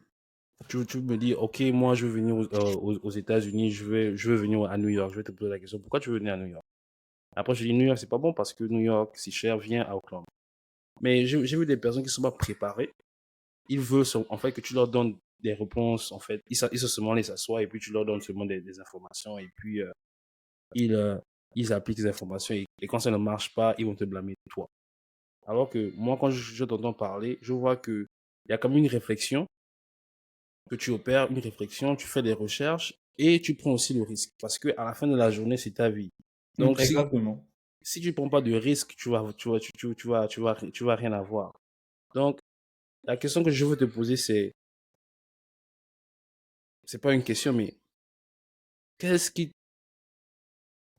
je demande ça parce que, je reprends quand je demande ça parce que il y a beaucoup d'Africains, pas Africains, mais je vois pas, il y a Africains, c'est péjoratif, mais il y a beaucoup d'entre nous. On a peur de prendre des risques, mais on se plaint de nos situations et ça ne change pas. Maintenant, toi, comment tu as pu cultiver ce sens du risque calculé, en fait? OK. Bon, déjà, juste pour revenir à une chose que tu as dit qui est très importante. Tu vois, quand on a commencé le podcast, je t'ai dit que moi, à l'époque, quand j'étais au Ghana, j'ai fait beaucoup de recherches avant de venir aux États-Unis. Tu comprends? Oui. Et en fait, toi, pour ce que tu fais, il faut que les gens comprennent que toi, tu n'es qu'un accélérateur. Mais 80% de ceux qui veulent faire de leur projet de vie, leur projet même de voyage, doit d'abord venir d'eux. C'est-à-dire que c'est à eux d'abord de faire des recherches approfondies et ils rencontrent des gens comme toi. Donc, ils sont juste là comme des. Parce que c'est pas toi qui donne le visa, par Oui, exemple. oui, oui. C'est l'ambassade qui donne le visa. Donc, en fait, c'est quoi ton rôle? Ton rôle, en fait, toi, tu es un accélérateur parce que tu as de l'expérience, tu as vécu aux États-Unis, tu connais certaines choses et tu peux mettre leur aider par rapport à tel ou tel choix qu'ils peuvent. En fait, tu peux les guider par rapport à un choix de vie qu'ils ont, mais le choix de vie, la façon de ce qu'ils veulent doit d'abord venir d'eux, en fait. Il faut qu'ils comprennent ça. Faites d'abord vos propres recherches. Parce Mhm. que je pense que nous sommes tous des êtres humains. Comme je vous ai dit tantôt, moi, je vous dis, moi, je me suis trompé, j'ai fait beaucoup d'erreurs. Et Oui. moi, je ne m'en cache pas, je suis un être humain. Et si je fais pas d'erreur, je sais que je suis Dieu. Mais je ne suis pas Dieu, heureusement. Donc, ça peut arriver. Donc, juste pour recadrer les choses par rapport à ça et te dire merci vraiment pour ce que tu fais pour ces étudiants-là, parce que c'est un gros travail. Maintenant, pour revenir par rapport à ce que tu dis, écoute, Hardy, je peux t'appeler Hardy chez mon frère. La vie, il faut la vivre sans regret. Ah, ok, ok. En fait, c'est la première motivation que j'ai tous les jours. Faut vivre ta vie sans avoir de regrets. Ça veut dire qu'il faut essayer des choses. Si par exemple tu as un rêve, rien ne te dit que tu vas échouer si tu n'essayes pas. Et si tu échoues, ouais, quand j'ai dit ça en anglais, mais what is the big of a deal? Tu as échoué, tu recommences, tu reprends. La vie est faite ainsi. Donc, faut pas avoir peur par rapport à non, maintenant si j'échoue, c'est vrai, maintenant, il faut pas être fou. Quand je sais que j'appelle être fou, c'est-à-dire, comme je dis, ne pas faire une rétrospection et s'asseoir et commencer à mesurer certaines choses. Mais à la fin, tu vas mesurer tout ce que tu vas mesurer, mais il faut prendre ton, parce qu'il faut vivre ta vie à fond. Et ne pas, moi, en fait, ce qui m'a beaucoup motivé dans la vie, c'est me dire que je n'ai pas envie de me retrouver à 45 ans, 50 ans et me dire que, oh, si j'avais fait ça, non, moi, j'aime pas le si j'avais fait. Je préfère me dire, quand j'aurai 55 ans, que j'ai fait, j'ai échoué. Mais j'ai fait. Tout à fait. Yeah. J'ai vécu ma vie à fond la caisse. On ne vit qu'une fois. Et hormis la mort physique, rien ne peut t'empêcher de pouvoir te réaliser. Mhm. Rien. Même si tu tombes, tu peux te relever. Même si tu divorces, tu peux te remarier. Même si tu as un enfant qui est parti, tu peux avoir un autre enfant. En fait, rien, hormis la mort physique, rien ne peut t'empêcher de toujours recommencer là où tu as échoué. Et c'est un conseil que je donne à tout le monde. Vivez votre vie à fond. Mais, je dis ceci, vous voyez comment je fais les choses. Moi, je m'assois d'abord. Je mesure, comme Hardy a dit, j'ai bien mis le mot que tu as dit, je mesure les risques. Maintenant, si j'ai fait mon travail de calcul avec tout, et je me dis que tu sais quoi, maintenant à ce niveau, hormis si je prends les risques, je ne saurais jamais si oui ou non j'aurais réussi. Je le prends. Je le prends. Donc, c'est ça. Juste pour finir en disant, par exemple, je sais que j'aurais pu rester aux États-Unis. Ça, je le sais. Ça fait partie des erreurs que j'ai commises. Moi, je le sais. Mais, et c'est pour ça que je dis que dans la vie, il faut savoir tout de suite, quand tu es tombé, tout de suite, tu penses à quelque, tu dis que, ok, je suis tombé à ce niveau, maintenant, comment je fais pour me rattraper? Le Canada, en réalité, c'était une solution de rattrapage, en réalité. Parce que je me suis dit que non, j'ai manqué telle opportunité. J'aurais pu faire ci, ça, pour rester aux États-Unis. Je ne l'ai pas fait. Maintenant, comment je fais pour rattraper le coup? Et c'est comme ça que je pense au Canada. Et Et maintenant, si je n'avais pas fait ça, mhm. je ne serais jamais venu ici. Je serais en train de m'enterrer et un jour on m'aurait dit, écoute, tu sais quoi, bon, it is time to leave the country. Go back to Gabon. Je serais de retour au Gabon. Mais à un moment Il est donné, je me suis rempli dit, de regrets. oui, vas-y. Et rempli de regrets. Et rempli de regrets. Mais heureusement, un moment donné de ma vie, je me suis dit que oui, c'est vrai, j'ai raté telle opportunité. Mettons, comment je fais pour rattraper le coup? Parce que souvent, nous tous, nous tombons. Le plus important, c'est comment je me relève et ce que je fais pour me relever.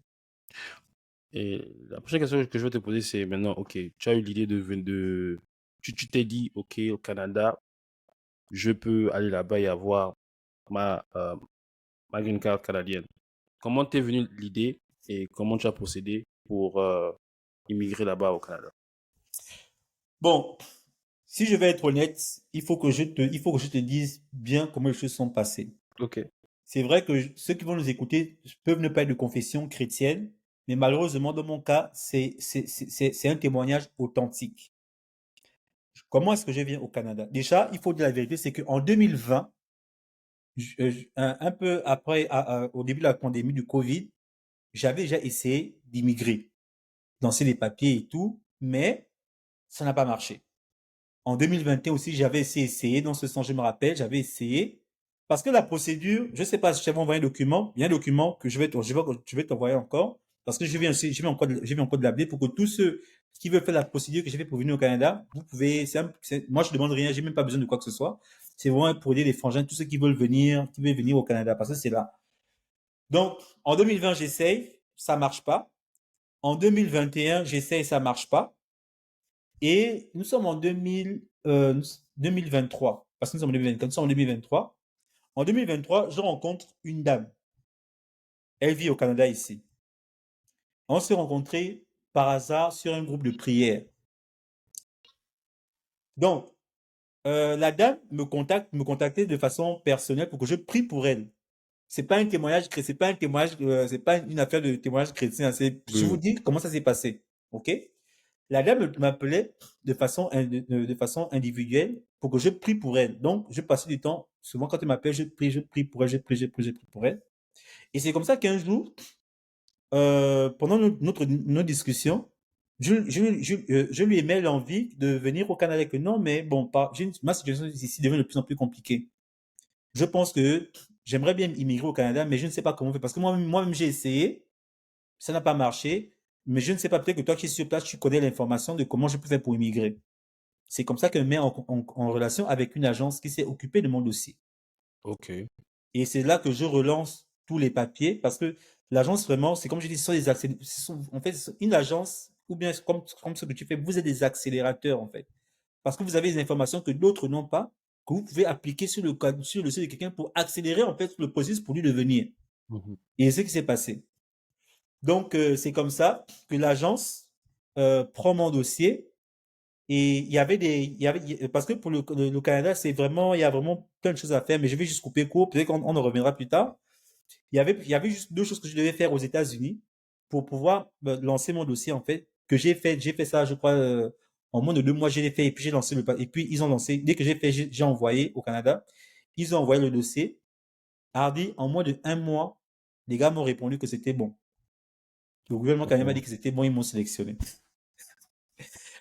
En tout cas, à ce niveau, je reviendrai sur ça certainement de long en large, mais c'est un peu comme ça que j'ai vu l'opportunité, le gouvernement m'a sélectionné. Maintenant, quand le gouvernement te sélectionne, en fait, ils te sélectionnent pour te dire que maintenant, ils sont prêts à examiner ton dossier avec leurs yeux pour voir vraiment si tout ce que tu as dit concernant ton dossier est vrai, parce que c'est ce qu'ils font.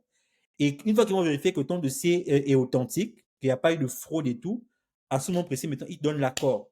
Tu vois. Donc, la première étape, c'était la sélection par rapport au gouvernement pour d'abord voir, en fait, une sélection préliminaire pour voir, en fait, est-ce que, effectivement, je peux être qualifié. Ok. Quand j'ai passé cette étape, j'ai maintenant fait l'autre sélection qui est de savoir maintenant, est-ce que tous les dossiers que j'ai remplis, tout est authentique. Et une Mhm. fois que j'ai ça, maintenant, ils donnent maintenant la résidence permanente. Donc, c'est un peu comme ça. Et une fois que j'ai vu ma résidence, mais écoute, j'ai pas réfléchi parce que je me suis dit, et c'était quelque chose que je demandais, je m'étais dit, si je dois quitter les États-Unis, ce pays où cool. Parce qu'il faut dire la vérité, aux États-Unis, il y a surtout dans mon domaine, oh, si tu réussis à avoir les papiers aux États-Unis, reste aux États-Unis, travaille aux États-Unis. Là-bas, il y a les meilleures opportunités en informatique. En informatique, oui. Je crache pas dessus. Je dois dire la vérité. Maintenant, si tu n'y arrives pas à avoir tes papiers, parce que c'est ça le gars la nerf, en fait. C'est ça le problème, en fait. Avoir tes papiers aux États-Unis. Papier, oui. Et quand je parle de papiers, c'est des papiers être permanent, pas temporaire. Parce que beaucoup sont temporaires et vivent comme ça aux États-Unis. Ça, c'est un choix de vie. Mais si tu veux être permanent, et le Canada m'offrait justement la résidence permanente, je me suis dit que non, j'ai pas à réfléchir. J'ai pas à réfléchir. Donc, c'est comme ça que j'ai décidé de venir ici. Maintenant, d'après toi, pourquoi ils rejetaient ton dossier les deux premières fois que tu avais essayé seul, sans l'agence? Parce que justement, c'est ce que j'expliquais tantôt, quand vous arrivez quelque part, il faut savoir consulter les aînés. Il faut savoir consulter les gens qui ont l'expérience là où ils sont. Mhm. Toi, tu arrives, tu n'as pas cette expérience. Pourtant, j'ai déposé le dossier. Mais qu'est-ce qui a fait en sorte que cette agence, parce que cette agence avait ce savoir-là de comment en fait déposer ce même dossier. C'est bizarre, hein? C'est un peu comme toi, par exemple. Les gens peuvent faire l'application pour les universités, ça ne marche pas. Ou bien n'arrivent pas à obtenir le visa. Mais toi, quand tu fais, ça marche. Parce que toi, tu sais en fait ce qu'il faut. Tu as le Exactement. savoir-faire de comment en fait faire réussir. Mais attends, moi, j'étais aux États-Unis. J'ai fait venir des gens à qui ont refusé le visa. Ce tu vois un peu. Parce que je sais comment ça fonctionne. Je sais comment il faut déposer le dossier. Il faut négocier avec les gens sur place. Et puis le surcroît, toi, tu es sur place. Tu vois, donc toi, facilement, tu peux aller à l'université, tu peux. Parce que ce sont des êtres humains comme toi et moi, en fait, avec qui on discute. Oui, c'est vrai, c'est vrai. Tu vois un peu. Donc, je pense que c'est beaucoup plus ça, c'est beaucoup plus à ce niveau-là, en fait, où mon dossier est bloqué parce que je n'ai pas fait grand-chose. C'était le même dossier qui a échoué en 2020, en 2021 et en 2023, quand eux, ils ont pris ça en charge, c'est passé. Parce qu'ils avaient le savoir-faire. Et, mais j'aime aussi que tu reviens sur le fait que oui, tu as décidé d'immigrer, mais ça a aussi un coût. Les frais pour Oui, faire, les frais maintenant, oui, oui, oui, oui. Excusez-moi, hein, parce il que faut en venir il, aussi. il Parce faut que les dire gens ça. peuvent penser que bon, ok, moi aussi je veux venir au Canada. Bon, mes chers amis, vous savez, nous on est là pour vous dire la vérité. L'immigration, surtout pour les pays comme les États-Unis, le Canada, c'est coûteux. Ça a un prix financier énorme. Maintenant, il faut comprendre que il ne faut pas que ce soit l'aspect financier qui vous décourage. Parce que si moi, dans ma vie, je ne comptais que l'aspect financier pour faire mes choses, pour être celui que je suis aujourd'hui, je pense que je n'aurais pas pu être celui que je suis aujourd'hui dans la position dans laquelle je suis. C'est impossible. Parce que je ne viens pas d'une famille riche. Tout ce que j'ai aujourd'hui, j'ai travaillé dur pour l'avoir et je l'ai obtenu. Donc, pour dire vrai, et je pense que c'est aussi l'une des raisons pour lesquelles, d'une certaine façon, c'était bien pour moi d'échouer les premières fois. Mhm, Pourquoi? Parce que quand j'échouais, j'engrangeais non seulement de l'expérience professionnelle, mais aussi de l'argent. Parce qu'aux États-Unis, j'économisais pour ma retraite. Est-ce que tu comprends un peu? mhm, Donc, ce qui fait que, imagine-toi un peu, j'ai travaillé pendant 5 ans. L'argent que j'ai pu mettre de côté pendant 5 ans, concernant ma retraite, en fait. mhm, C'est cet argent-là, en fait, en réalité, qui m'a aidé. Parce que même après, il faut comprendre que la vie, c'est pas seulement, tu fais tout pour obtenir les papiers pour un pays. Mais quand tu vas là-bas, il faut maintenant que tu vives avec les réalités de ce mhm. pays. Si tu Yeah. comprends un peu. Moi, je Oui. peux te dire combien j'ai dépensé, même arrivé ici. J'ai payé, par exemple, l'appartement où je suis. C'est 2 000 $ par mois. J'ai payé 3 mois en avance. Mais si je n'avais pas cet argent, j'aurais fait comment? Mhm. Est-ce que Tu tu dois vois un rester peu? où? Yeah, tu dois rester où? Donc, Yeah. je vais pas dire la chance, mais la grâce que j'ai eue, c'est parce que quand ils me refusaient mon dossier la première fois, la deuxième fois, je gagnais en expérience de travail. J'économisais, je mettais tout l'argent l'argent dans ma caisse retraite. Ce qui fait que ça grossit, ça grossit, ça grossit. Et quand maintenant ils m'ont accepté, je me suis dit, écoute, tu attends dans ton argent pour le retraite. Qu'est-ce que tu fais? Mais naturellement, je me dis, écoute, si c'est pour avoir la résidence permanente, je casse ce que j'ai là-bas. Non. Là, j'ai investi dans un autre projet de vie, en fait. Parce que la résidence permanente, je pourrais l'avoir toute ma vie. C'est un peu comme toi, bon, tu es presque américain, si je veux dire. C'est quelque chose qu'on peut plus t'enlever. Est-ce que tu vois un peu? C'est Oui, un oui. projet de vie. Donc, je me suis dit que non, naturellement, je vais bousiller tout cet argent, c'est pas grave. Mais je vais immigrer au Canada. Et cet argent qui m'a aidé à faire toute la procédure, parce que la procédure, juste maintenant pour revenir de façon un peu plus pragmatique par rapport à la procédure, ben, il faut comprendre que j'ai aussi immigré en famille, j'ai pas immigré seul. Donc, il faut aussi comprendre Yeah. que l'argent que j'ai Je dépensé, comprends. je l'ai pas dépensé seul. J'ai dépensé en tout, on va dire pour la procédure seulement 10 000 $. Maintenant, je n'ai pas payé 10 000 $ là du coup. Je les ai payés au fur et à mesure que le dossier Avancez. progressait. Très important. Tu vois? Parce que je comprends qu'il y a des gens qui vont me dire que, écoute, mais quand tu vois ton dossier progresser, aller de l'avant, tu as quand même la force de travailler. Mais Hardy, j'étais aux États-Unis avec toi. Je travaillais 7 jours sur 7. Yeah, yeah, yeah, yeah. Ça, tu vois un peu. Parce que je savais que j'avais un dossier qu'il fallait qu'il aboutisse et que je vois les fruits de ce truc. À un moment donné, il faut se donner les moyens pour réussir quelque chose. Ça, tu vois un peu. Oui. Donc, pendant près de 1 an, j'avais pas de repos, frangin. Parce que j'ai investi là-dedans.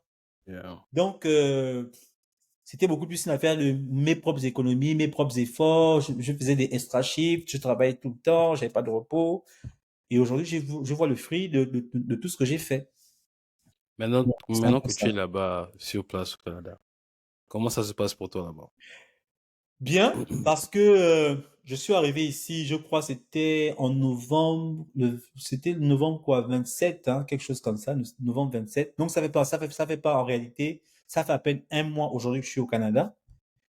Dès que je suis arrivé, comme je suis résident tout de suite, j'ai eu des papiers, j'ai eu mes papiers comme ma sécurité sociale, voilà et tout. Et puis, chose importante, parce que quand j'arrive, moi j'ai quitté un boulot, j'ai une famille à charge et j'ai, comme tu vois, j'ai des factures parce que les factures sont toujours, il faut que je les paye. Donc, il fallait que dans les médias, je trouve le travail.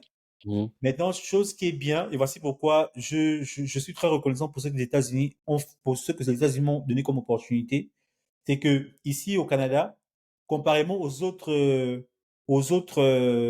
pays, quand tu viens des États-Unis, ils reconnaissent tes diplômes. Parce qu'apparemment, ici, il y a une affaire de quand tu viens d'un autre pays, tu dois traduire, tu n'envoies que tes diplômes pour que il faut avoir l'expérience canadienne. Non, ici, tu as travaillé aux Yeah. États-Unis, tu as étudié aux États-Unis, ils prennent ça en considération. Donc, ce qui fait que j'ai eu la chance déjà, j'ai rencontré encore un ami qui était ici, avec qui j'étais à l'université, qui m'a Mhm. référé pour un poste dans une banque, toujours pour que je Ok. sois développeur. Et ça aboutit. Dès qu'il m'a référé, je crois que 2 jours, non, la semaine qui a suivi, j'ai eu des interviews avec la banque en question. Ils ont adoré mon profil. Je vais pas dire aimé, mais je vais dire adoré parce que Ah bon? je n'ai jamais vu, comment dire ça. En général, quand tu fais des interviews en entreprise, si tu fais l'interview aujourd'hui, tu vas peut-être apprendre 2 jours ou bien un jour pour faire l'autre interview, tu vois. Mais ils ont fait tout l'interview le même jour. Ils ont fait la première interview le matin. Le soir, ils ont fait la deuxième interview. Ah, ok. Avant 20 heures, ils ont dit que ton dossier est bon, on te prend. Et avant les fêtes, ils ont signé mon contrat, tout, ils m'ont donné mon salaire, tout, en fait. Ce que tu Ah vois bon. un peu. Donc, tout ça, c'est parce que ils ont considéré mon diplôme américain, mes expériences. Et voilà, donc là, je vais commencer en janvier. Je vais travailler dans la troisième banque canadienne ici. Et ce sera le début d'une nouvelle aventure, tout simplement. Waouh. Waouh, mais félicitations d'abord parce que ton parcours montre que avec un peu de volonté, de travail et puis de persévérance, on arrive à accomplir de grandes choses. Maintenant, tu donnes quel conseil à ces graduates, ceux qui ont fini des études, les Africains qui ont fini des études ici aux États-Unis, mais qui n'arrivent pas à avoir une situation stable ou qui n'arrivent même pas à trouver un boulot? Est-ce que tu voudrais leur dire que c'est possible de tenter leur chance aussi au Canada?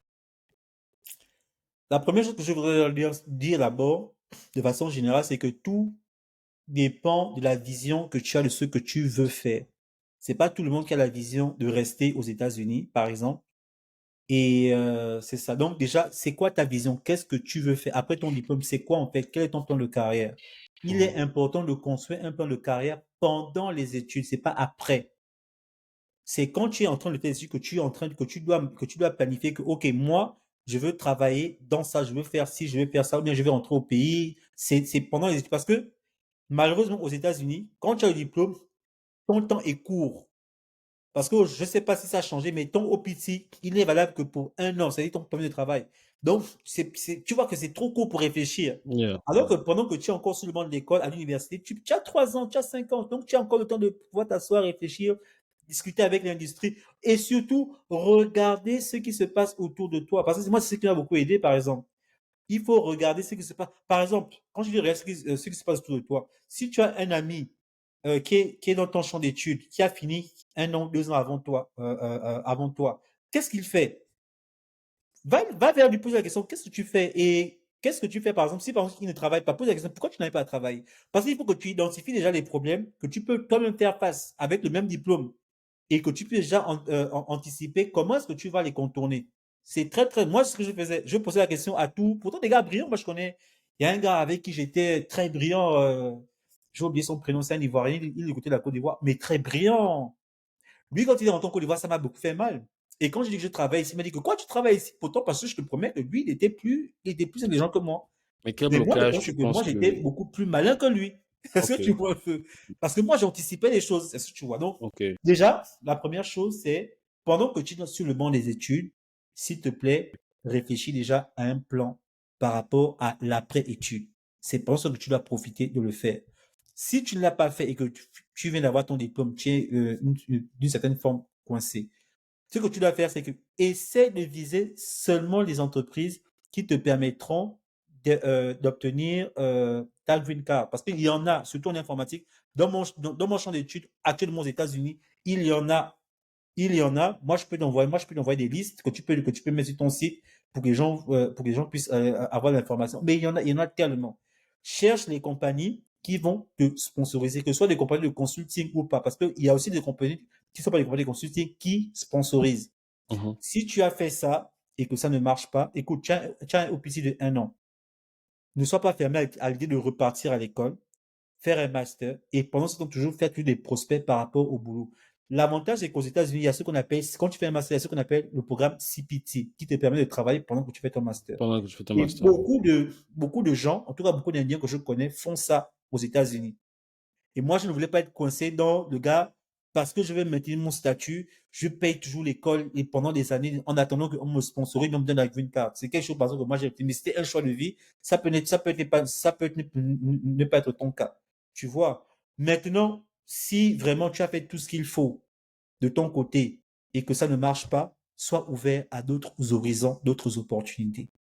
L'opportunité du Canada, par exemple, ce que j'ai beaucoup avec le Canada, c'est que le Canada, c'est que c'est vraiment du cas par cas et on étudie ton dossier. C'est pas comme aux États, parce qu'aux États-Unis, même si tu vas sponsoriser, même si tu es H1B, en fait, c'est une poule, c'est un tirage au sort. C'est-à-dire qu'en Ok. réalité, on ne te considère pas vraiment par rapport à tes capacités intellectuelles, ou bien ce que C'est un tu peux tirage. vraiment donner à une entreprise. Alors qu'ici, on va considérer que non, lui, il a un bachelor en informatique. Tu vois. Et ça donne des points. Parce que la vérité, c'est que juste pour revenir rapidement, peut-être que je ne sais pas si tu veux chuter là, le système pour immigrer au Canada, c'est un système de points. Est-ce que tu Ok. vois un peu? Donc, c'est pour dire Ok. que, et les points, ça dépend de toi. C'est toi qui fais les efforts pour avoir ces points-là, en fait. Donc, ne sois pas fermé à ce genre d'opportunité, par exemple. Moi, juste pour finir en disant ceci, moi, j'ai un grand frère ici qui a fait son doctorat ici, mais actuellement, je te parle, on l'a appelé travail du côté du Texas. Ce que tu vois un peu. Mhm. Donc, rien n'est perdu. Rien n'est perdu. Euh, il faut, il faut avoir de la résilience. Maintenant, je comprends que malheureusement, ce qui tue beaucoup nos étudiants aux États-Unis, c'est parce que, comme je t'ai dit, le temps, ils ne le contrôlent pas. Oui, ouais, Mais ouais. tu dois jouer avec, tu dois savoir comment jouer avec le temps. C'est un peu ça. Donc, il y a les opportunités, surtout dans mon champ d'études, il y en a énormément aux États-Unis. C'est juste à toi de les De trouver, chercher. Ok. de les chercher, de les trouver, de te mettre en contact avec des compagnies parce qu'il y en a qui sponsorisent. Et c'est un peu ça. Il faut pas être bloqué. Et tu peux le faire. Si tu as la chance encore d'être encore sur le banc de l'école, fais-le, cherche-les maintenant. Moi, j'avais un projet quand j'étais aux États-Unis à l'époque, mais malheureusement, je vivais déjà loin, je vivais en Virginie. J'avais dit à une amie que non, écoute, tu te rappelles quand on était étudiant, il y avait des gens d'autres compagnies, des compagnies de n'importe quel genre de compagnie qui venaient à l'université pour présenter leur compagnie. Oui, Mais nous, oui. maintenant que nous travaillons, surtout moi, on peut faire un petit salon, surtout pour les étudiants étrangers, parce que nous, on sait que Internationaux, le oui. problème, c'est que eux, ils ont besoin d'être sponsorisés. Mais on fait un petit salon, on dit que non, voici les entreprises qui sponsorisent.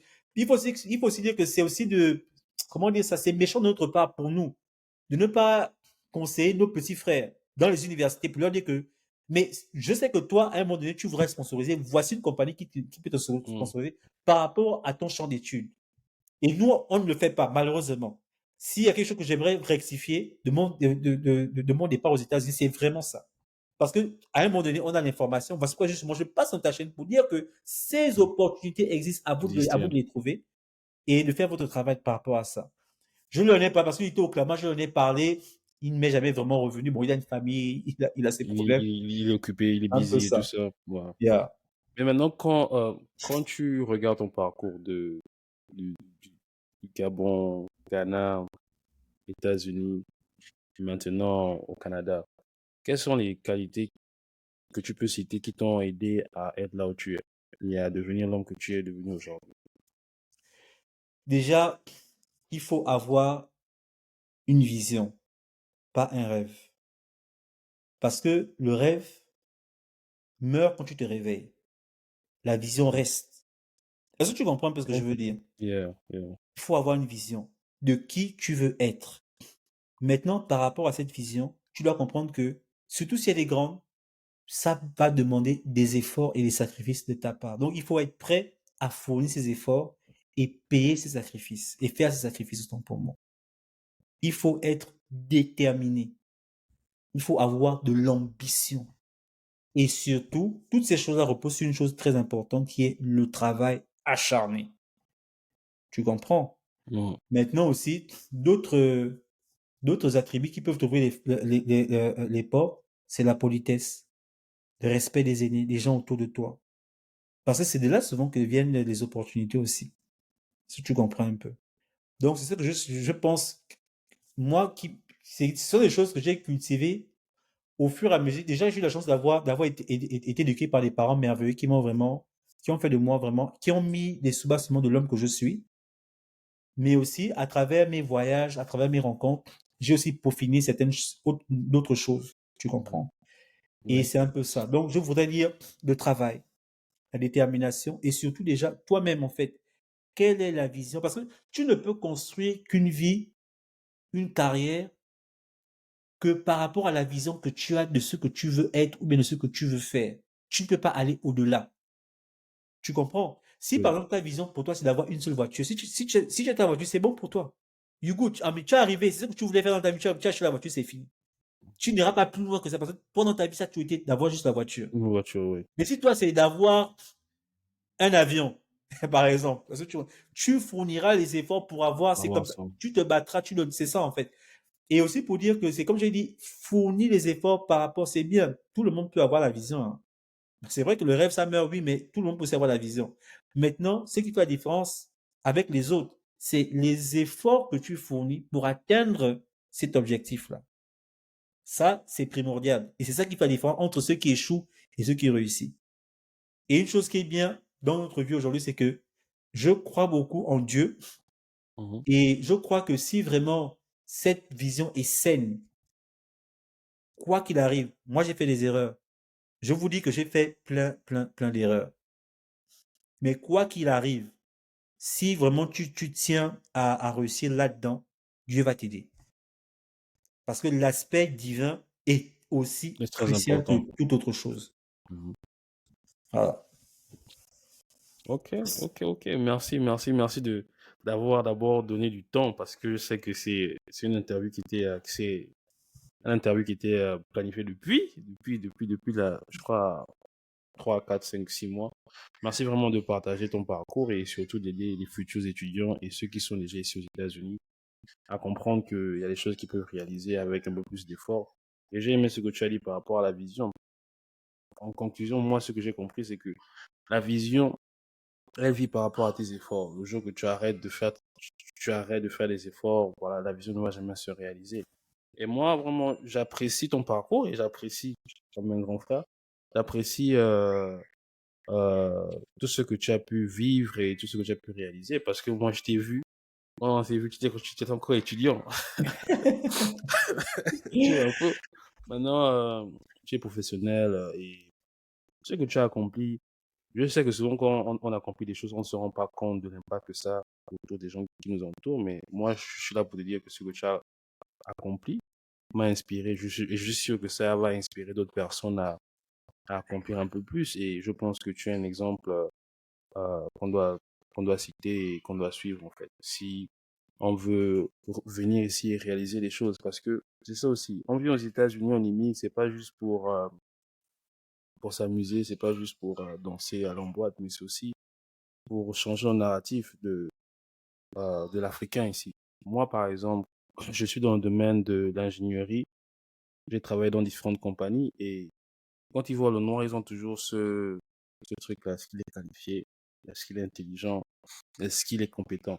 Et je pense que au fur et à mesure qu'on va voir des Africains, des jeunes Africains qui viennent, qui sont équipés, qui savent ce qu'ils font et qui ont un niveau d'excellence, je pense qu'on va changer ce narratif-là et on va respecter les générations futures qui vont venir derrière nous. Et voilà. Et c'est comme ça qu'on change le narratif. Et peut-être un jour, on sera regardé comme, je sais pas, la Chine ou l'Inde, dans le domaine de l'informatique, dans le domaine de l'ingénierie et tout ça. Ce sont nos propres efforts. Et c'est ce que je partage avec mon podcast. Que on est né dans un narratif. Oui, mais c'est à nous de changer ce narratif avec nos propres efforts. Et quelquefois, c'est pas en allant en politique, ce n'est pas en faisant des grands discours, mais c'est en vivant une certaine vie. Mhm. Et c'est ce que j'ai remarqué chez toi. Ton discours, en fait, ton discours se reflète dans la vie que tu as menée et ce que tu as pu accomplir. Et si tu arrives à accomplir de grandes choses, tu n'as pas besoin de beaucoup parler. Tes accomplissements vont parler pour toi. Et, Exactement. et vraiment, j'apprécie ça. Je sais pas si tu as un dernier mot de la fin pour ce podcast. Non, je pense que on a tout dit, même si on ne Mhm, pourra pas toujours, on ne pourra pas tout dire. Merci, merci pour la considération. C'est un privilège plus qu'autre chose, hein. Moi je pense que beaucoup pourraient être là à nos positions, mais ils ne le sont pas. C'est pas parce qu'ils n'ont pas fait les efforts qu'il fallait et tout. Non, mais souvent la vie t'est faite ainsi, tu comprends? mhm, Donc c'est un privilège. Je voudrais remercier tous ceux qui vont passer à travers, qui vont écouter ce live, ce recording, et vous encourager. C'est comme j'ai dit tantôt, je ne le fais pas ce genre d'exercice pour montrer que j'ai des diplômes, je suis au Canada, j'ai un boulot. Non, c'est ouais, beaucoup pour vous inspirer, vous, parce que moi, je crois en ceux qui vont écouter ce live pendant tout au long de la durée du live. On sait passer du temps à suivre des choses qui nous grandissent pas ou bien qui ne nous aident pas plus que ça. mhm, Mais je pense que si quelqu'un a écouté ce live jusqu'à la fin, c'est qu'il a vraiment la volonté et il a tout ce qu'il faut pour réussir. Moi, j'aurais aimé quand j'étais plus jeune, écouter quelqu'un comme ça, tu vois. mhm, Je tombe sur un live comme ça et puis j'écoute ce genre de paroles. D'une certaine façon, Dieu a permis que j'écoute des gens qui l'ont fait d'une certaine façon, c'est vrai. Mais voilà, donc juste pour vous dire que c'est possible, c'est tout possible. dépend de vous. Ce n'est pas une question d'argent, ce n'est pas une question. Je vais finir en disant ceci, c'est que quand j'étais aux États-Unis, quand je galérais, j'ai connu un grand frère qui m'a dit quelque chose qui m'a beaucoup marqué, qui m'a porté. Il m'a dit, Ronis, ce qui fait la différence, ce n'est pas ce que tu as, mais ce qui fait la différence, c'est ce que tu fais avec le peu que tu as. Et il disait en connaissance de cause parce qu'il savait qu'à l'époque, je me débattais beaucoup. Hardy m'avait envoyé une photo une fois, j'étais chétif. Là, je réalisais que franchement, à l'époque, mine de rien, on galérait, hein. Et Hardy n'était pas aussi costaud que vous le voyez là, il n'était pas comme ça, hein. Je sais pas comment dire, mais c'est ça. Mais Euh, aujourd'hui, on peut prendre euh, ces choses-là comme un témoignage pour dire qu'on l'a fait, en fait. yeah. On est passé par là, on l'a fait. Et voilà, vous pouvez me retrouver sur LinkedIn. Oui, c'est quoi Donc, ton LinkedIn? Ton tout est LinkedIn? authentique. On n'est pas là pour, voilà, tout est authentique. Nous voulons être des exemples et j'espère qu'à travers ça, cela va édifier quelqu'un. En tout cas, booster quelqu'un qui avait peut-être pour renoncer ou bien qui était découragé à reprendre, à croire en soi et à avancer. Donc, c'était ça mon mot de fin. Ok, merci, merci, merci. Je vais, à la fin, je vais mettre son lien LinkedIn, comme ça vous pouvez le contacter sur LinkedIn et peut-être d'avoir une conversation privée avec lui. Bon, moi, je te remercie du temps, merci beaucoup et à la prochaine. À la prochaine, frère. On est ensemble.